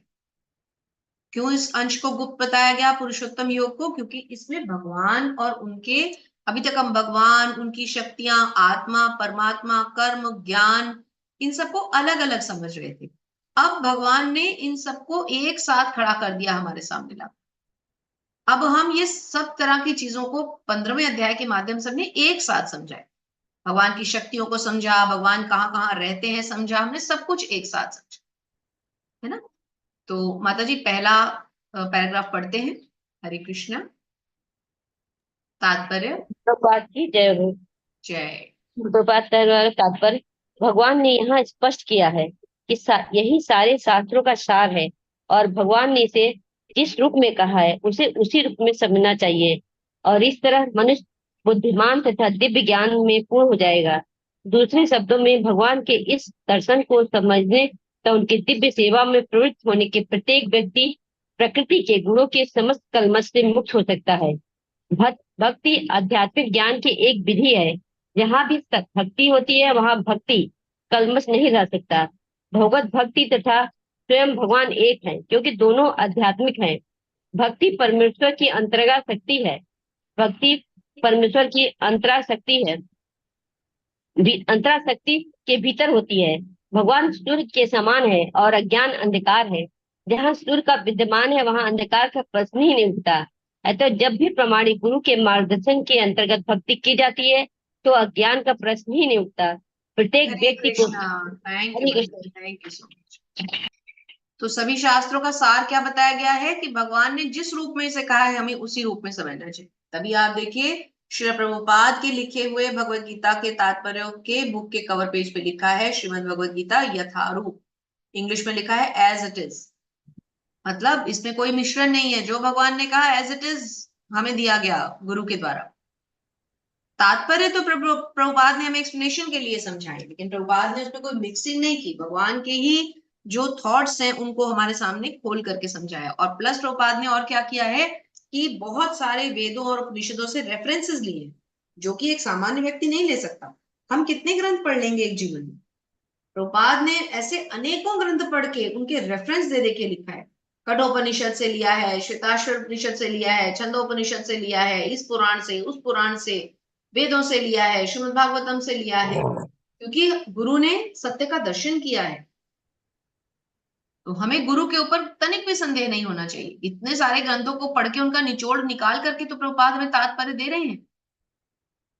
तो भक्ति आध्यात्मिक ज्ञान की विधि है। जहां भक्ति होती है वहां कलमश हो ही नहीं सकता। करके देखिए।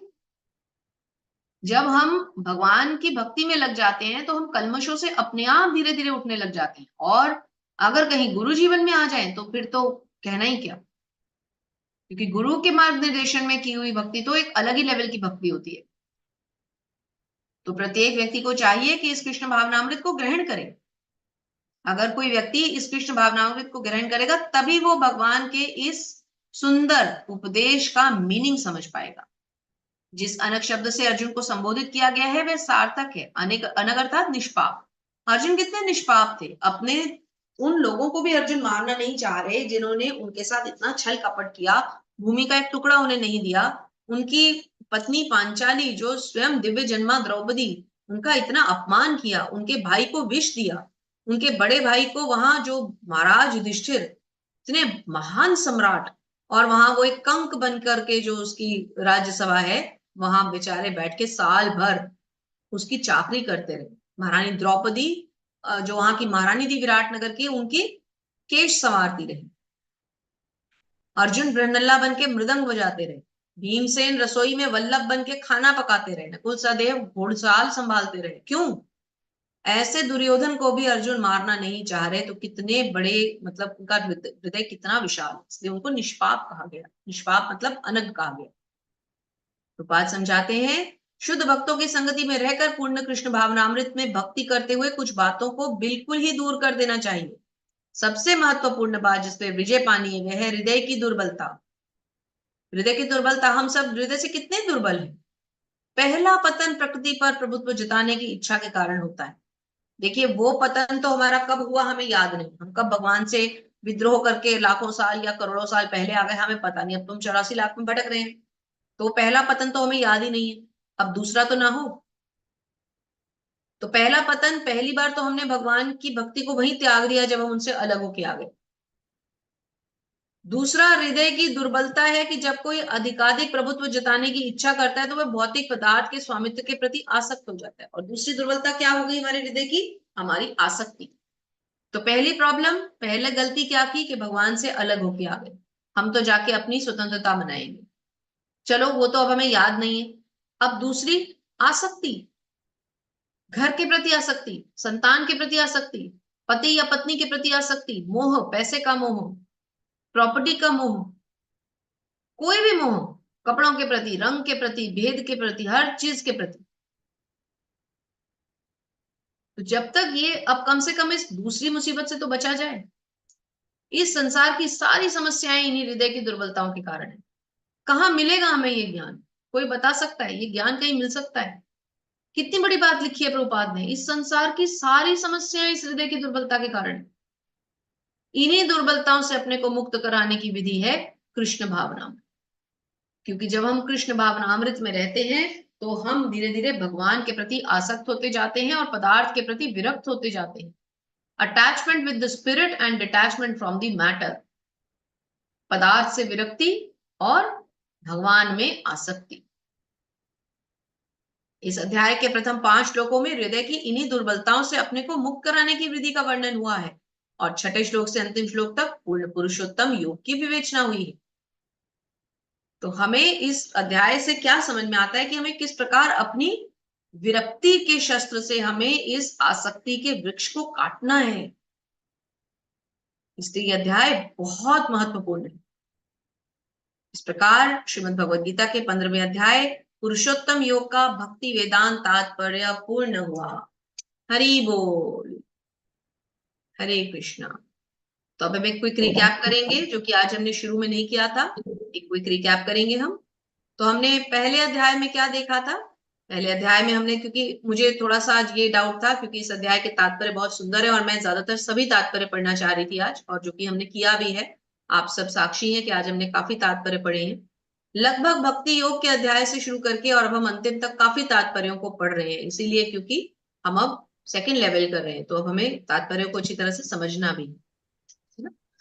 तो यस, सो मैं क्या कह रही थी कि हमने, इसलिए मैंने शुरू में थोड़ा सा रिकैप को नहीं लिया था कि ताकि रिकैप में कहीं ऐसा ना हो कि टाइम निकल जाए और हम अध्याय संपूर्ण न कर पाए। तो अब क्योंकि अध्याय पूरा हो गया है तो हम रिकैप करेंगे।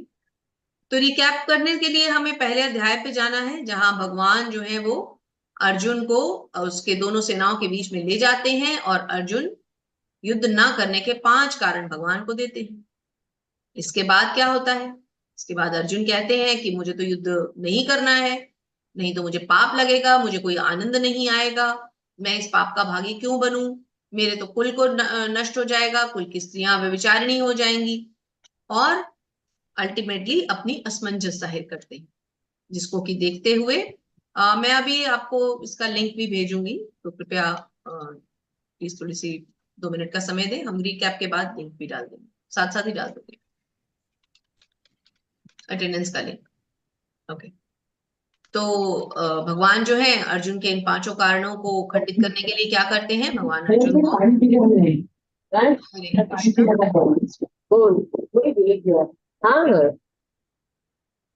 हरे कृष्ण। तो अर्जुन 5 कारण जो देते हैं, उन 5 का खंडन करने के लिए भगवान क्या कहते हैं? भगवान कहते हैं कि आत्मा का तो कभी खंडन होना ही नहीं है, तो तुम क्यों विषाद में पड़ रहे हो, क्यों तुम इस परेशानी में आ रहे हो? आत्मा जिसका कभी खंडन होना ही नहीं है, जो अजर है, अमर है, तुम उसके बारे में सोचो ना, क्यों तुम इधर उधर के विचारों में अपने आप को नष्ट भ्रष्ट कर रहे हो? तो अर्जुन को धीरे धीरे भगवान की ज्ञान देना शुरू करते हैं।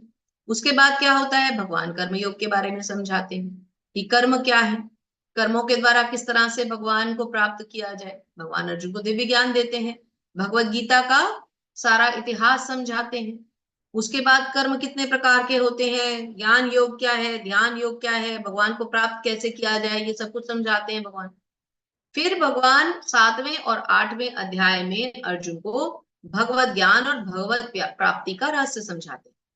तो भगवत ज्ञान क्या है? भगवान को पहले भगवान की शक्तियों को समझना पड़ेगा, तो भगवान अपनी शक्तियों का विस्तार समझाते हैं, किस प्रकार तुम मेरी शक्तियों को समझ सकते हो, मेरी शक्तियां है क्या, मैं किस तरह से कण कण में विद्यमान हूं, भगवान ये समझाते हैं अर्जुन को, है ना।